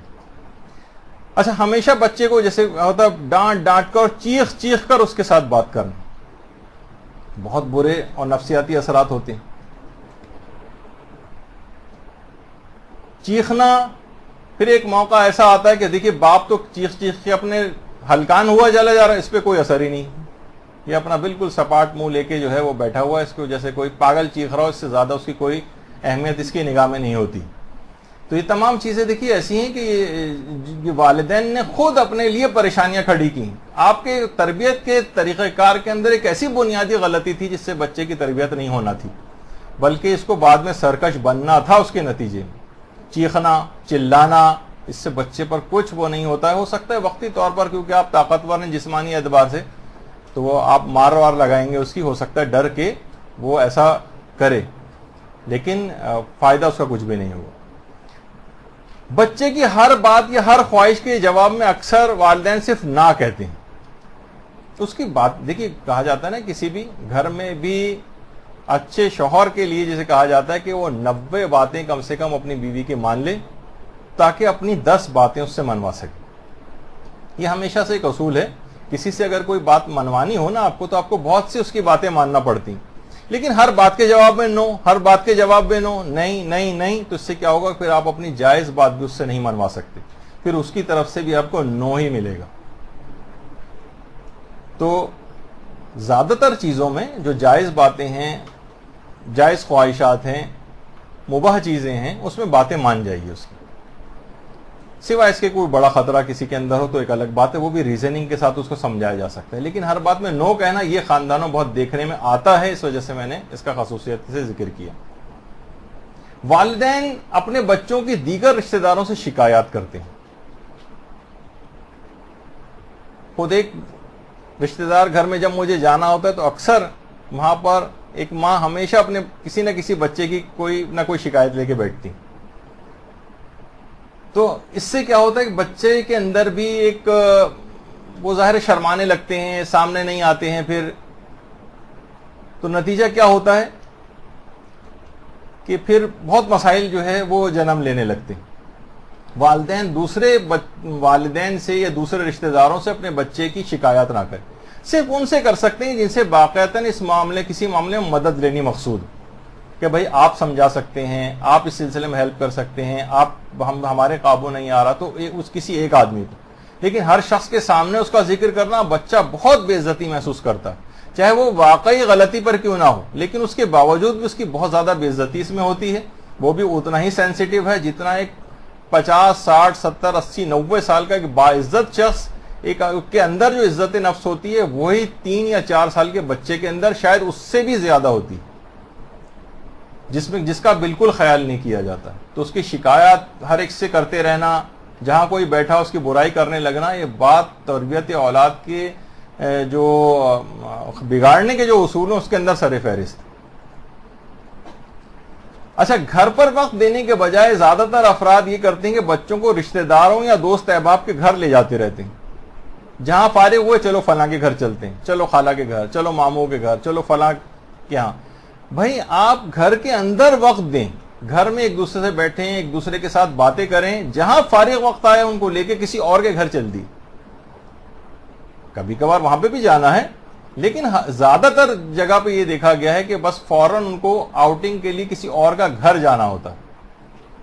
تو یہ بھی غلطی ہے. گھر کی اس فضا کو آپس میں ایک دوسرے کے ساتھ بات چیت کے لیے سازگار بنانا ہے، ورنہ ایک غلطی ہوگی کہ ان کا دل باہر ہی لگے گا، آپس میں ایک دوسرے سے بیزار رہیں گے. اگلی غلطی، ہر وقت ٹی وی کا گھر میں کھلا رہنا. زیادہ تر گھر والے ساتھ بھی بیٹھے ہوں تو آپس میں ملاقات اور بات چیت کی وجہ صرف ٹی وی دیکھتے رہیں، ہر وقت ٹی وی کھلا رہے. یہ غلطیوں میں سے غلطی. مخصوص اوقات میں جب واقعی اس وقت ٹی وی کھولیں اور جیسی وہ چیز دیکھ لیں ٹی وی بند. چھوٹے بچوں کے اندر الخصوص تو کیا ان کی ڈسٹریکشنز بہت ہو جاتی ہیں. پھر وہ آپس میں بس وہ، کیونکہ ٹی وی پہ تو آپ کو پتا ہے 150 200 چینلز ہیں، 24 گھنٹے چل رہے ہیں. ایک کے بعد ایک آدمی جو ہے وہ بیٹھا ہوا صرف چینل بھی بدلتا رہے تو گھنٹوں تو وہ بیٹھا ہوا صرف چینل بدل سکتا ہے. تو بہت زیادہ اس کے نقصانات. بہت بات ہو سکتی ہے لیکن کیونکہ وقت بہت کم ہے اور تیزی کے ساتھ جانا. ایک اور غلطی بعض گھرانوں میں کہ بچوں پر مسلسل کنٹرول اور حد سے زیادہ تسلط رکھنا. اس سے کیا ہوتا ہے کہ اسپرنگ کی طرح سے ہوتا ہے. اسپرنگ کو آپ دباتے جائیں دباتے جائیں دباتے جائیں جب تک وہ کمزوری کی آگے آپ کا ہاتھ جب تک اس پر مضبوطی کے ساتھ جمع رہے گا تب تک رہے گا، لیکن وہ سوچ سمجھ کے سدھر نہیں رہا ہے وہ. یعنی جیسے ہی آپ کا ہاتھ کمزور پڑا یا آپ نے ہاتھ اٹھایا یا آپ سامنے نہ رہے, وہ ایک دم سے اسپرنگ اچھل کے پھر واپس پوری قوت سے آ جاتا ہے. بال کو جتنی زور سے زمین پہ مارتے ہیں اتنی زیادہ اور تیزی کے ساتھ اوپر کی طرف جاتی. تو بچوں پر جو حد سے زیادہ کنٹرول ہے, مسلسل کنٹرول, اور بالکل ان کو اپنے اس سے باہر نہ نکلنے دینا, فوجی انداز سے ان کو رکھنا کہ آپ نے جو گھر کے اندر ایک تربیت اولاد کے اصولوں میں سے ایک چیز ہے کہ گھر میں اصول بہت کم بنائیں. اچھا جو بنائیں اس پہ سختی کے ساتھ عمل پیرا ہوں. چند ایک اصول ایسے ہوں کہ جن کی مخالفت نہیں ہونی چاہیے, جو بہت زیادہ ضروری ہیں. لیکن اس کے علاوہ جو ہیں گھروں میں بہت زیادہ اصول, اتنے ٹائم پر لازمی سو جانا ہے, اتنے ٹائم پر فلاں چیز لازمی کرنا ہے چاہے اس کا دل چاہے یا نہ چاہے, یعنی اتنی زیادہ اس کو اس میں ڈالنا, تو ایسا پھر نتیجتاً یہ ہوتا ہے کہ ایسے بچے عام طور پر جلدی وہاں سے بھاگ جاتے ہیں, ملک سے فرار اختیار کر جاتے ہیں, والدین کے پاس کبھی پھر دوبارہ نہیں آ پاتے ہیں. لڑکیاں ہیں وہ دوسرے اس میں لگ جاتی ہیں, کہیں پہ بھی غلط جگہوں پہ شادیاں کر کے ادھر ادھر نکل جاتی ہیں گھر کے اس بہت زیادہ گھٹن والے ماحول کی وجہ سے. تو مسلسل کنٹرول اور حد سے زیادہ تسلط, یہ بھی بہت بڑی غلطی. ذرا ریلیکسیشن گھر میں ہونی چاہیے. جو بھی بچہ کوئی کام کرے اسے یہ کہہ کے روک دینا کہ چھوڑو تم خراب کر دو گے, یہ تمہارے بس کا کام نہیں ہے. اس سے کیا ہوتا ہے کہ بچے کو وہی, جیسے میں نے اس سے پہلے کہا تھا, وہ ہو سکتا ہے وہ چیز بچ جائے لیکن وہ بچہ خراب ہو جائے. تو کہیں بہتر نہیں ہے کہ وہ تھوڑا سا کام خراب ہو جائے, وہ 200 کی چیز ٹوٹ جائے, وہ دوبارہ بھی آ جائے گی, لیکن بچے کے اندر وہ قوت فیصلہ, وہ اس کا اعتماد, وہ نہیں آ پائے گا. کیونکہ آپ ہر دفعہ اسے یہ کہہ کے روک دیتی ہیں کہ نہیں تم خراب کر دو گے, تمہارے بس کا کام نہیں. ذرا سا وہ کچھ پکانے کی اس میں جائے تو آپ کہیں نہیں چولہا جل رہا ہے, اس سے یہ ہو جائے گا, جل نہ جاؤ, اور تیل اچھل کر آ جائے گا. لڑکیوں کا کام اکثر مائیں خود نہیں کرنے دے رہی ہوتی کہ ٹھیک ہے جب بڑی ہوگی تو کر لے گی. نہیں, اس کو ابتدائی سے اس کے اندر یہ اعتماد ایک ہونا چاہیے, ورنہ یہ ساری زندگی اسی طرح سے معذور ہو کر, اور ہر وقت دیکھے گی پھر جب سسرالوں میں جائے گی تو وہاں پر اس کو تانے پڑیں گے سب کچھ. تو ماؤں کی ذمہ داری ہے کہ اس کو ابتدائی طور پر یہ چیزیں ان چیزوں کے اندر ڈالے اور سکھوا کے بھیجے. اس کو ہر وقت کہہ کے روکے نہیں کہ تم خراب کر دو گے, تمہارے بس کے بات نہیں, یہ غلط ہے. بچہ کوئی غلطی کرے تو اسے غلطی کرتے ہی فوراً ڈانٹنے لگنا. بھائی کوئی کام کرے گا تو غلطی ہوگی, غلطی نہ ہونے کا صرف ایک ہی طریقہ ہے کہ کام ہی کو نہ کرنے دیا جائے, جو اس سے بھی بڑی غلطی. ورنہ کون سا ایسا شخص ہے کہ جو غلطی سے مبرہ ہے؟ آپ سے کتنی غلطیاں ہو جاتی ہیں, آپ کتنی ایکسپیرینس ہو چکی ہیں, مائیں کتنی ایکسپیرینس ہو گئی ہیں, لیکن غلطی ان سے بھی ہو جاتی ہے, چیزیں ان سے بھی ٹوٹتی ہیں, ہاتھ پاؤں ان کے بھی جل جاتے ہیں کھانا پکاتے ہوئے. تو اس میں آپ کہیں تو فوراً غلطی ہوتے ہی ڈانٹنے لگنا, فوراً غلطی ہوتے ہی اس سے ذرا سی کوئی چیز ٹوٹ جائے اور فوراً چیخ پکار شروع کر دینا, اس سے بچے کے اندر بہت سارے نفسیاتی چیزیں ڈیولپ ہوتی ہیں. اب میں اس کی اتنی زیادہ ڈیٹیل میں نہیں جا رہا, ورنہ ہر ایک کی بہت تفصیل کے اندر جانا پڑے گا. اسکول اور مدرسے کا کوئی امتحان یا ٹیسٹ ہو, اسے پوزیشن لانے پر اس کو لعنت ملامت کرنا, تم پوزیشن کیوں نہیں لے کر آئے ہو. دیکھیے بہت سے والدین اتنے زیادہ اس میں وہ ہوتے ہیں, خود میرا اپنا ذاتی ایکسپیرینس, میرے والد مرحوم خدا ان کی مغفرت کرے, یعنی پڑھائی لکھائی کے معاملے بہت زیادہ سخت تھے. ایک دفعہ کلاس 8 میں جو ہاف ایئرلی ایگزام ہوتے ہیں اس میں سیکنڈ آیا, جا کے رپورٹ دی تو میرے والد نے رپورٹ اٹھا کے نیچے پھینک دی. سیکنڈ کیا چیز ہوتی ہے؟ سیکنڈ کوئی چیز ہی نہیں ہے. اچھا ٹھیک ہے وہ اس معاملے میں تھے, اس کے بعد ظاہر ہے وہ ہر آدمی سے کوپ اپ نہیں کر سکتا, لیکن بہرحال میں نے آگے کوشش کی, اس سے اور بہتر کی طرف اگلی کلاسز میں میں نے اس سے سبق سیکھا. لیکن کیا ہے کہ اتنی زیادہ سختی میرے اعتبار سے, یہ اتنا زیادہ اس سے توقعات کو وابستہ کرنا, وہ بہت سائیکولوجیکل ڈپریشن کے اندر بچہ جا سکتا ہے. اسکول اور مدرسے کوئی بھی امتحان اور ٹیسٹ, ہر وقت وہ صرف کوئی نہ کوئی پوزیشن لائے, بس اچھا پڑھنا چاہیے اس کو آپ سائیکولوجیکل برڈن میں نہ ڈالیں. اچھا پڑھو, وقت ضائع نہ کرو, اس حد تک ہو, لیکن پوزیشن لے کر آئے, اور اگر وہ پوزیشن متوقع نہ لائے تو اس سے اتنا برا سلوک کیا جائے, یہ نہیں ہونا چاہیے. یہ بہرحال غلطی ہے, ہر اس سے بچہ اس کو برداشت نہیں کر سکے گا اور زیادہ ڈپریشن کی طرف جائے گا. بچوں کو ڈانٹ کر, مار کر, یہ دھمکیاں دے کر اور لالچ دے کر کھانا کھلانا, یہ بہت آج کل دیکھنے میں آتا. ایک خاتون کو تو میں نے خود دیکھا تھا, باقاعدہ وہ کوئی چیز ہاتھ میں مارنے کی لے کر بیٹھتی تھی اور اس طرح سے کھانا کھلاتی تھی. اس طرح کوئی کسی کو کھانا کھلایا جاتا ہے؟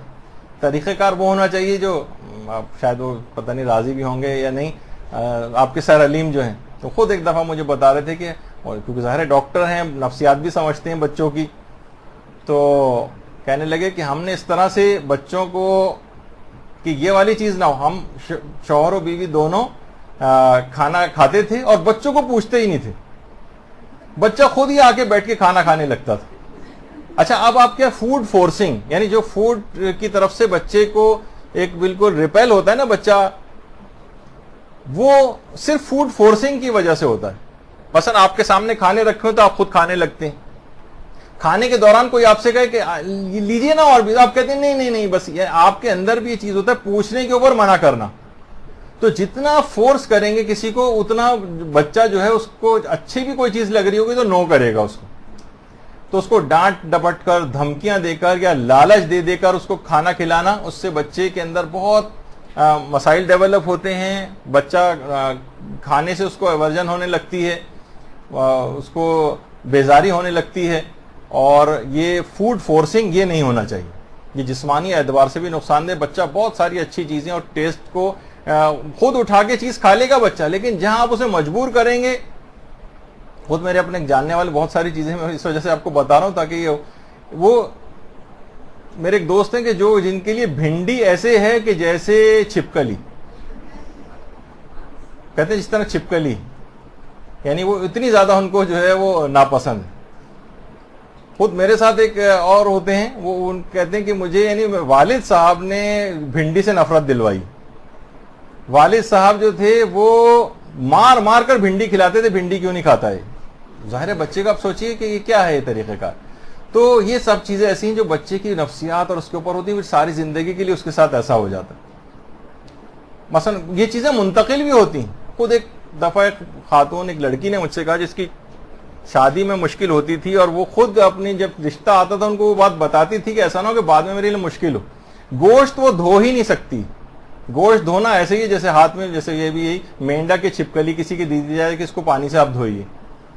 اس نے کہا کہ شادی ہو کے جاؤں گی وہاں پہ مثلا یہ ہوگا, تو پہلے سے میں بتا رہا ہوں میرے ساتھ یہ مسئلہ نفسیاتی طور پر ہو گیا کہ ماں کے اندر ایسا کوئی مسئلہ تھا جس سے بچے کے اندر منتقل ہو. بچے بھی تمام چیزیں سیکھ رہے ہوتے ہیں.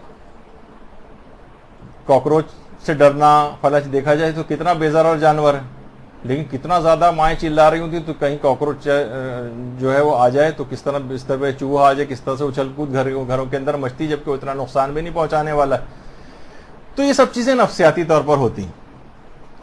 اچھا, والدین کے اندر وسواس اور وہم کی حد تک صاف ستھرا رکھنے کی بیماری کا موجود ہونا, وسواسی ہونا, ہر وقت بس صفائی ستھرائی ڈسٹنگ. ذرا سا بچہ مثلا باہر سے کھیل کر آیا اور اس کے پاؤں میں کچھ گرد و غبار یا کچھ چیز لگی ہوئی ہے, فوراً اس کو ڈانٹ پھٹکار شروع کر دینا. بچے نے ذرا سی کوئی چیز کر دی, گندگی کر دی, فوراً اس کے اوپر چیخنے چلانے لگنا. یہ والدین کے اندر وسواس کی حد تک بیماری کا ہونا.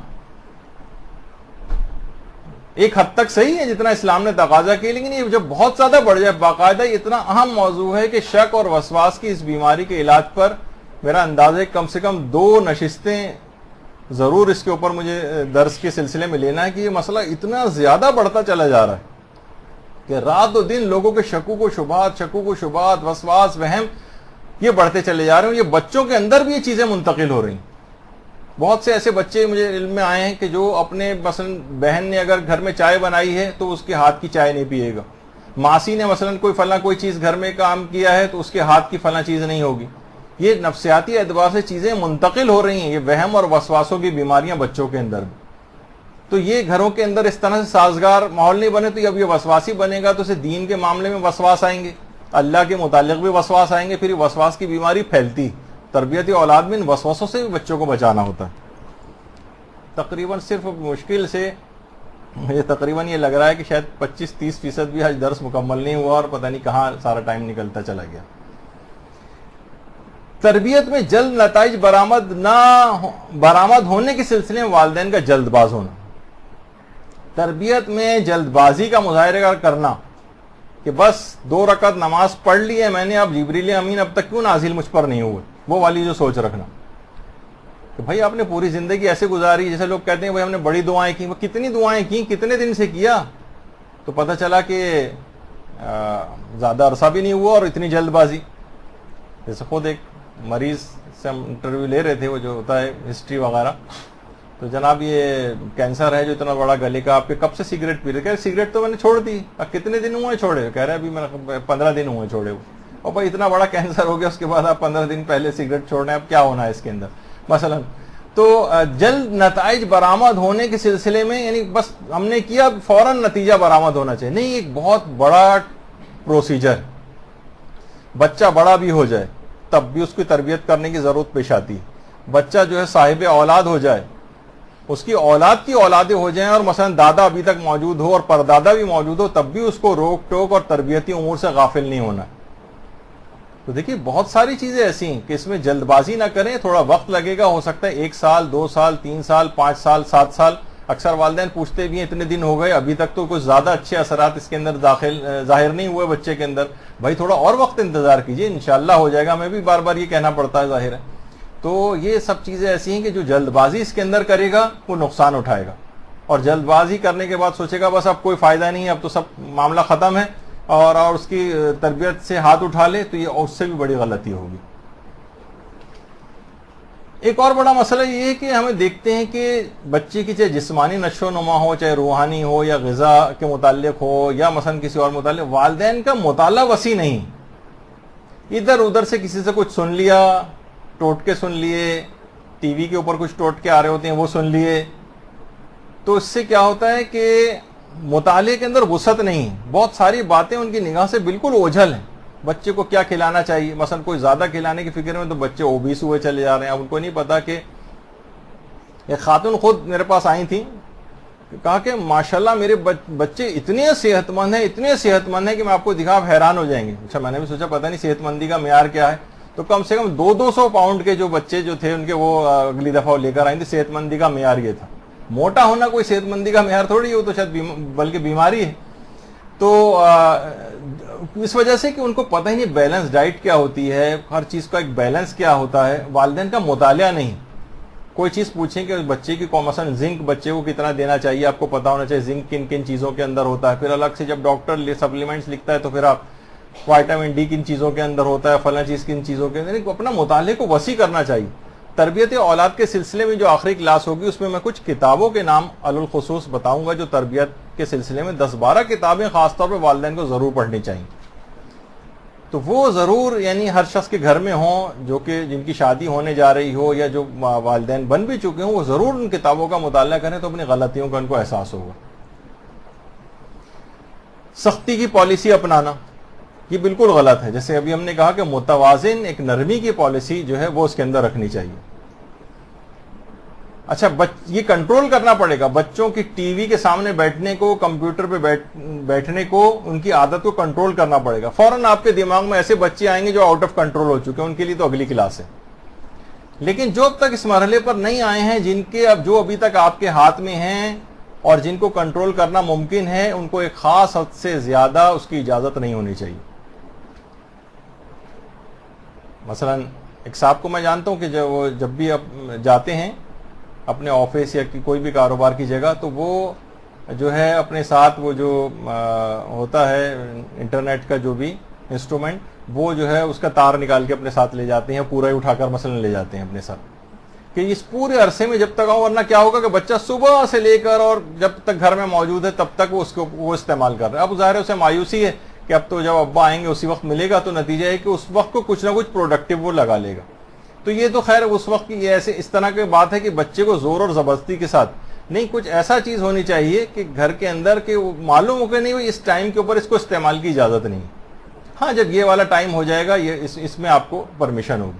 وہ بھی ایسی جگہوں کے اوپر یہ سب چیزیں ہوں جہاں سب لوگ موجود ہوں، کہیں کونوں خدروں میں کوئی ایکٹیویٹی کرنے کی اجازت نہیں دینی چاہیے۔ بچوں کے سوتے وقت ماں باپ کا ان کے پاس موجود نہ ہونا، ماں باپ ہیں ہی نہیں، بچے اس موقع پر والدین کا موجود ہونا بہت ضروری ہے۔ ان کو کہانی سنائیں، ان کے ساتھ وقت دیں، حتیٰ کہ وہ مصروف ترین والدین بھی جو دن بھر بہت مصروف ہوتے ہیں اور اتنا دن میں ٹائم نہیں دے پاتے ہیں، وہ بھی اگر 2 موقعوں پر ٹائم دے دیں بچوں کو، ایک رات کا کھانا ان کے ساتھ کھائیں اور دوسرا سوتے وقت ان کے ساتھ لیٹیں، تو یقین کیجئے کہ پورے دن کی غیر حاضری کا مداوع ہو سکتا ہے۔ یہ دو اتنے اہم ترین چیزیں. لیکن اگر بچہ خود سے جا کر اسی انداز سے لیٹ گیا ہے اور والدین کھانا بھی ساتھ نہیں ہے تو ایک دوری ان کے درمیان پیدا ہوتی چلی جائے گی. بچوں کو تعلیم و امور کی چیزیں اور اسٹیشنری دلانے میں بخل کرنا، جبکہ کھلونے یا کھلانے پلانے کی چیزیں دلانے میں فراخی سے کام لینا. وہ تو آپ خوب پیسہ اس کے اوپر خرچ کرتے ہیں. فاسٹ فوڈ آپ لے جا رہے ہیں، ہزاروں روپے وہاں پر بچوں کے اوپر خرچ کر دیتے ہیں. کھلونے ایک سے ایک ان کو آپ دلواتے ہیں جس کے اندر خوب پیسہ خرچ ہو جاتا ہے. لیکن جہاں کتابوں کی، اسٹیشنری کی، اس طرح کی چیزیں آئیں تو فوراً بس آپ اس وقت کنجوسی کا مظاہرہ کر لیں.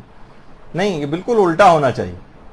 یعنی اس میں فراخی کا مظاہرہ کرنا چاہیے. بچہ جس طرح کی جتنی وہ چیزیں لے کر آئے گا لازمی ان کو استعمال کرنے کے لیے وقت لگائے گا اور خود بخود اس کا دل چاہنے لگے گا کہ وہ تعلیمی امور یا اسٹیشنری یا کلرنگ کرنے کی کوئی بہت ساری اس طرح کی جو چیزیں ہوتی ہیں وہ خود آپ جا کر دیکھ سکتی ہیں. اور اچھی اچھی دکانیں آپ تو عام طور پہ شاید وہ چھوٹی موٹی گلی محلے کے اندر جو کھلی ہوتی ہیں جہاں اندر بھی نہیں جا سکتے ہیں، نہیں ایسی جگہوں پہ جائیں جہاں خود سے جو بڑے اسٹورز ہوں بچوں کو باقاعدہ لے کر جانا چاہیے. اپنی مرضی سے جاؤ، چیزیں لو اور اس میں فراخی کا مظاہرہ کریں. ہوتا یہ ہے کہ بچوں کے اسکول کی سرگرمیوں یا تعلیمی عمل کو ٹیوشن ٹیچر کے سپرد کر کے والدین کا لا تعلق ہو جانا. بس ٹھیک ہے، یہ کرواتے رہیں گے. اس سے کیا ہوتا ہے کہ بچوں اچھا وہ بھی اس کو بھی اپنا روزگار عزیز ہوتا ہے، وہ اتنا زیادہ وہ بھی نہیں کر رہا ہوتا ہے، بس جیسا تیسا جو ہے گزارا چل رہا ہوتا ہے بچے کے ساتھ. تو والدین اگر ٹیوشن ٹیچر کو جو مانیٹر نہ کریں کہ کیا پڑھا رہا ہے کیا نہیں ہو رہا، بس اس کے ذمے کر دیا، یہ خود ایک بہت بڑی غلطی ہوگی. ایسے والدین کے بچے بھی اچھے تعلیمی طور پر نہیں ہوتے ہیں اور اس کے اندر تعلیم و تربیت کے اندر یہ چیزیں بھی شامل ہیں. تربیتی امور میں والدین کا دیگر ہم خیال والدین کے ساتھ مشاورت نہ کرنا. ان کو سر جوڑ کر بیٹھنا چاہیے، بیٹھیں اور ایک دوسرے سے مشورہ کریں کہ بھائی کیا کرنا چاہیے. دیکھیں بچوں کو سازگار ماحول فراہم کرنا یہ والدین کا کام ہے، بچوں کے سوچنے کا کام نہیں. مثلا جیسے ہم نے کہا تھا کہ کوئی اچھے ٹیوٹر کا انتظام کرنا ہے، اب چند والدین بیٹھیں کہ یار ہمارے بچے جو ہیں اس طرح سے ہو رہے ہیں، ہم ان کے لیے کوئی فلاں کیوں نہیں کام کرتے ہیں، ان کے لیے فلاں ایکٹیویٹی کیوں نہیں کرتے ہیں. شہید مطہری نے ایک دفعہ اپنی کتاب کے اندر لکھا تھا کہ جرمنی میں غالباً ایک علاقے کی عورتیں تھیں، ان کو جوا کھیلنے کی عادت ہو گئی. اچھا وہاں کوئی اسلامی ماحول تو نہیں، عورتیں ظاہر باہر بھی نکلتی ہیں. اب وہاں کے جو سمجھدار افراد تھے انہوں نے پورے گروپ بنایا اور سر جوڑ کے بیٹھے کہ ہم اپنی عورتوں کو اس سے کیسے بچائیں. دیکھیے وہی والا طریقہ کار کہ سمجھدار والدین آپس میں بیٹھیں، مشاورت کریں کہ ہمیں کیا کرنا چاہیے. تو انہوں نے بعد میں طریقہ نکالا کہ یہاں پر مختلف چیزوں کے جو ہے وہ مقابلے کروانے چاہیے. مثلا بیبیز کے جو شوز ہوتے ہیں اور سویٹر سینے کے مقابلے اور پتہ نہیں کیا کیا اس طرح کی بہت ساری چیزیں جو خواتین سے ریلیٹڈ ہیں اور وہ کروانی شروع کر دی. آہستہ آہستہ انہوں نے دیکھا کہ خواتین کے وہ اس طرف سے جوئے خانوں کی طرف سے ڈائیورٹ ہونے لگی. اس پروگراموں کو انہوں نے اتنا اچھا منعقد کیا کہ ساری کی ساری اس میں انوالو ہو گئی، یہاں تک کہ جوئے خانوں کی طرف جانا ہی عورتوں نے بند کر دیا. یعنی کیا کیا کہ انہوں نے اگر زور زبردستی کریں کہ نہیں تم لوگ نہیں جاؤ گے تو کیا ہوگا کہ تھوڑی سی سختی ہوگی، گھروں میں لڑائی جھگڑے ہوں گے سب کچھ اور فائدہ کچھ بھی نہیں ہوگا. تو انہوں نے ڈائیورٹ کیا ان کے دماغ کو. تو اسی طریقے سے والدین جو ہیں وہ آپس میں سر جوڑ کر بیٹھیں گے ہم اپنے بچوں کو خراب ہونے سے کیسے بچائیں اور آلٹرنیٹ دلچسپی کی کون سی چیزیں پرووائڈ کریں. آلٹرنیٹ کیا ہو، ان سب چیزوں تو ہٹا رہے ہیں، کمپیوٹر سے مثلا اس کو لمٹ کر رہے ہیں. اچھا وہ بچہ بھی کہہ رہا ہے کہ پھر میں کیا کروں، اگر آپ نے اتنی دیر کے لیے مثلا مجھ سے آئی پیڈ لے لیا تو میں کیا کروں اس دوران. اس کو یہ سمجھ میں نہیں آ رہا کہ میرا وقت کیسے پاس ہوگا. آپ نے کوئی آلٹرنیٹ چیز اس کو نہیں دی، کوئی آؤٹ لیٹ اس کو ایسا مہیا نہیں کیا جہاں وہ اپنی انرجی کو، اپنی صلاحیت کو. اب یہ تو نہیں بچے سے آپ توقع کر سکتے کہ وہ جو ہے کسی کونے میں بیٹھ کے بس وہ جو ہے وہ چشمہ لگا کے کتاب پڑھتا رہے گا. تو یہ سب چیزیں ہیں جو کہ والدین یہ نہیں نظر آ رہا، ایک دوسرے شکایتیں تو لگا رہے ہوتے ہیں لیکن سیریس بیٹھ کر اس کے لیے کوئی اقدام کرتے نظر نہیں آتے. غصے کی حالت میں تربیتی امور انجام دینا. دیکھیے غصے کی حالت میں تو کوئی بھی کام کرے گا تو نقصان ہوگا. اور یہ ایک بڑا اہم ہے، جس وقت اس کی کوئی پسندیدہ جائز مصروفیت ہو اسی وقت اس سے کچھ کرنے کے لیے کہنا. میں نے اس سے پہلے کیونکہ یہ بات آ چکی تھی، دوبارہ آج تذکرہ ہو رہا ہے اس کا کہ اس موقع پر اگر آپ نے اس سے کچھ کہا تو یقین کیجئے کہ کوئی اس کا فائدہ دیکھنے میں نہیں آئے گا. اور اگر اس کی پسندیدہ جائز مصروفیت کے وقت آپ نے اس کو کتنی اچھی بات کہنے کے لیے مثلا اس وقت آپ نے اس کو نماز پڑھنے کو کہا، نماز سے اس کو معاذ اللہ جو ہے وہ دوری پیدا ہونے لگے گی، پڑھنے کے لیے کہا اس کو دوری پیدا ہوگی. تو ٹھیک ہے، اس وقت کو گزر جانے دیجیے، وہ مصروفیت جیسی ختم ہو پھر اس کے بعد آپ اس سے کہیں تو وہ فوراً مان لے گا. ورنہ ابھی زور زبردستی کی کہ عین جس وقت وہ دیکھ رہا تھا اپنا پسندیدہ پروگرام اس وقت آپ نے ٹی وی بند کر دیا، عین اسی وقت آپ نے آگے کہا کہ نماز پڑھو. اب جس طریقے سے بھی نماز پڑھے گا وہ، پھر آپ کو پتہ ہے کہ اس میں کیا ہوگا. پھر وہ یہی ہوگا کہ وہ صرف سر کو گیلا کر کے آئے گا اور کہے گا دیکھیے میں نے بال گیلے میں مسا کر کے آیا، جبکہ وہ نہیں کر کے آئے گا وہ. تو بہرحال بچے کی اصلاح سے مایوس ہو جانا یہ خود بہت بڑی غلطی ہے. بہت سارے افراد نہ کہتے ہیں بھائی اب تو ہم نے کہنا سننا چھوڑ دیا ہے، یہ بالکل مانتا نہیں، ہاتھ سے نکل چکا ہے. خاص طور پہ وہ بچے جو ٹین ایج وغیرہ کے اندر چلے جاتے ہیں، جن پہ ہماری اگلی نشست ہوگی. اور اب مجھے بہت امکان اس بات کا لگ رہا ہے، جس کا مجھے خطرہ تھا، وہ یہ کہ اگلی 2 نشستیں ہو جائیں گی. کیونکہ کیا کریں 50% بھی کمپلیٹ نہیں ہوا اور ہیں ساری بڑی اہم چیزیں، کیسے چھوڑ دوں میں ان کو. تو بہرحال اس کے بعد تو پھر موقع نہیں ہوگا، 2 نشستیں ہمارے پاس اب رہ پائیں گی. تربیت کے لیے بچے کا زیادہ بڑا ہونے کا انتظار کرنا، یہ بات یاد رکھ لیجئے کہ بچے کے بڑا ہونے کا انتظار کرنا کہ بڑا ہو کر خود سمجھ جائے گا، جب اس پر پڑے گی شادی کے بعد تو یہ خود سیکھ لے گی. نہیں، یہ غلط طریقہ کار ہے. آپ کو پہلے سے اس کے لیے سلسلے میں اقدام کرنے ہیں. اور ابھی آپ دیکھ رہی ہیں کہ شاید اب 1 یا 2 تو ہماری نشستیں اور رہ گئی ہیں جو اصل بڑا ہونے پر ہیں، ورنہ آپ نے دیکھا کہ 8-9 نشستیں تو فقط اس تربیت کے اوپر ہی ہوئی ہیں جو کہ پیدائش سے پہلے اور ماں کے بطن میں جب تھا اور دودھ پلائی کا زمانہ، اور اس کے بعد سمجھے 3-4 سال کی عمر تک ساری تربیتی نشستیں یا گفتگو ہماری اسی کے اوپر خرچ ہو گئیں. اور جو اس کے بعد جب وہ بڑا ہو گیا تو دیکھا جائے تربیت، اب بتانا چاہیے تھا کہ تربیت میں تو 10-20 نشستیں اور ہونی چاہیے تھی. نہیں، اس کے بعد تربیت کا کوئی خاص اتنا زیادہ رول اس طرح کا نہیں رہتا ہے جس طرح اس زمانے میں بس جو تربیت ہو گئی وہ ہو گئی. جیسے کہ آپ کو پہلے بھی کہا تھا 4 یا 5 سال کی عمر میں بچے کی شخصیت مکمل ہو چکی ہے، خاکہ بن چکا ہے، بعد میں تو صرف رنگ ونگ بھرنا ہے اس کے اندر. تو یہ ایک بہت بڑا مسئلہ ہے، اور جس کو بچے کا زیادہ بڑا ہونے کا انتظار کرنا، جتنا چھوٹا بچہ ہے اتنی ہی زیادہ بہترین تربیت. جیسے کہا جاتا ہے نا کہ جو ڈرائیونگ بڑے ہونے کے بعد سیکھتا ہے، مثلا جوان ہونے کے بھی کافی بعد، یا جو 40 سال کی عمر میں جا کے ڈرائیونگ سیکھنے جا رہا ہے، وہ کانفیڈنس نہیں آتا اس میں بنسبت اس کے جو 15-16 سال کی عمر میں جو جتنی بہترین ڈرائیونگ کر رہا ہوتا ہے. وہ آپ نے دیکھا ہے لڑکوں کو کتنی مہارت کے ساتھ ڈرائیونگ کر رہے ہوتے ہیں، تو وہ کبھی بھی نہیں سیکھ پاتے ہیں بوڑھے ہونے کے بعد جو کر رہے ہوتے ہیں، یا ایج اتنی گزرنے کے بعد. تو یہ تربیتی عمل بھی بہت پہلے سے شروع ہو جانا چاہیے تاکہ بہترین ان کی تربیت ہو، اور اس کے بعد پھر آپ بے فکر ہو جائیں. تبھی اس کے بعد پھر زیادہ کچھ نہیں کرنا پڑے گا. رنگ بھرنے میں اتنا زیادہ مسئلہ نہیں ہوتا جتنا پورا خاکہ بنانے میں ہوتا ہے. خاکہ بن چکا ہے، 4-5 سال کی عمر میں کمپلیٹ ہو گئی شخصیت، تو اس موقع کو ہاتھ سے نہیں کھونا ہے. تو بہت ساری باتیں اس کے اندر ابھی اور بھی تھیں، لیکن معذرت کہ میں شاید بیچ میں مثالوں میں ادھر ادھر بہت دور نکل گیا، اس کی وجہ سے وقت جو ہے وہ بہت کم ہمارے پاس بچا. لیکن یہ کہ ایسی کوئی فضول معلومات بھی نہیں تھی، انتہائی اہم ترین چیزیں تھیں. تو وہی جیسے میں نے کہا کہ غلطیوں کا احساس کریں. ابھی یہ غلطیاں بھی مکمل نہیں ہوئیں، ابھی ایک بہت بڑی لسٹ اور بھی آگے باقی ہے. جب وہ انشاءاللہ اگلی نشست اس کو مکمل کر کے، اور پھر اس کے بعد جو بچے بڑے ہو گئے ہیں اور ہاتھوں سے نکل رہے ہیں یا نکل گئے ہیں، ان کے لیے بالآخر کیا طریقہ کار، کیونکہ اس کے اندر مایوس تو ہونا نہیں، تو پھر کیا طریقہ کار اختیار کریں کہ اب جو کہ جن پہ جیسے اکثر والدین کہہ رہے ہیں کہ ہم نے جب ابتدان درس سنے تو 3-4 درس سننے کے بعد ہم نے درس سننا بند کر دی، اتنا ڈپریشن ہوا کہ یہ کچھ بھی ہم نے نہیں کیا ہے. تو اس کا مطلب یہ ہے کہ اب کوئی فائدہ نہیں. اس کے بعد بھی ایسا مرحلہ نہیں ہے. ٹھیک ہے کہ معاملہ کافی آگے بڑھ چکا ہے، لیکن اس کے بعد بھی کچھ طریقہ کار ایسے باقی ہیں جس سے اب بھی ان بچوں کی اصلاح ہو سکتی ہے. وہ انشاءاللہ اگلی نشستوں کا عنوان بنے گا. وصلی اللہ علی محمد وآلہ الطیبین الطاہرین.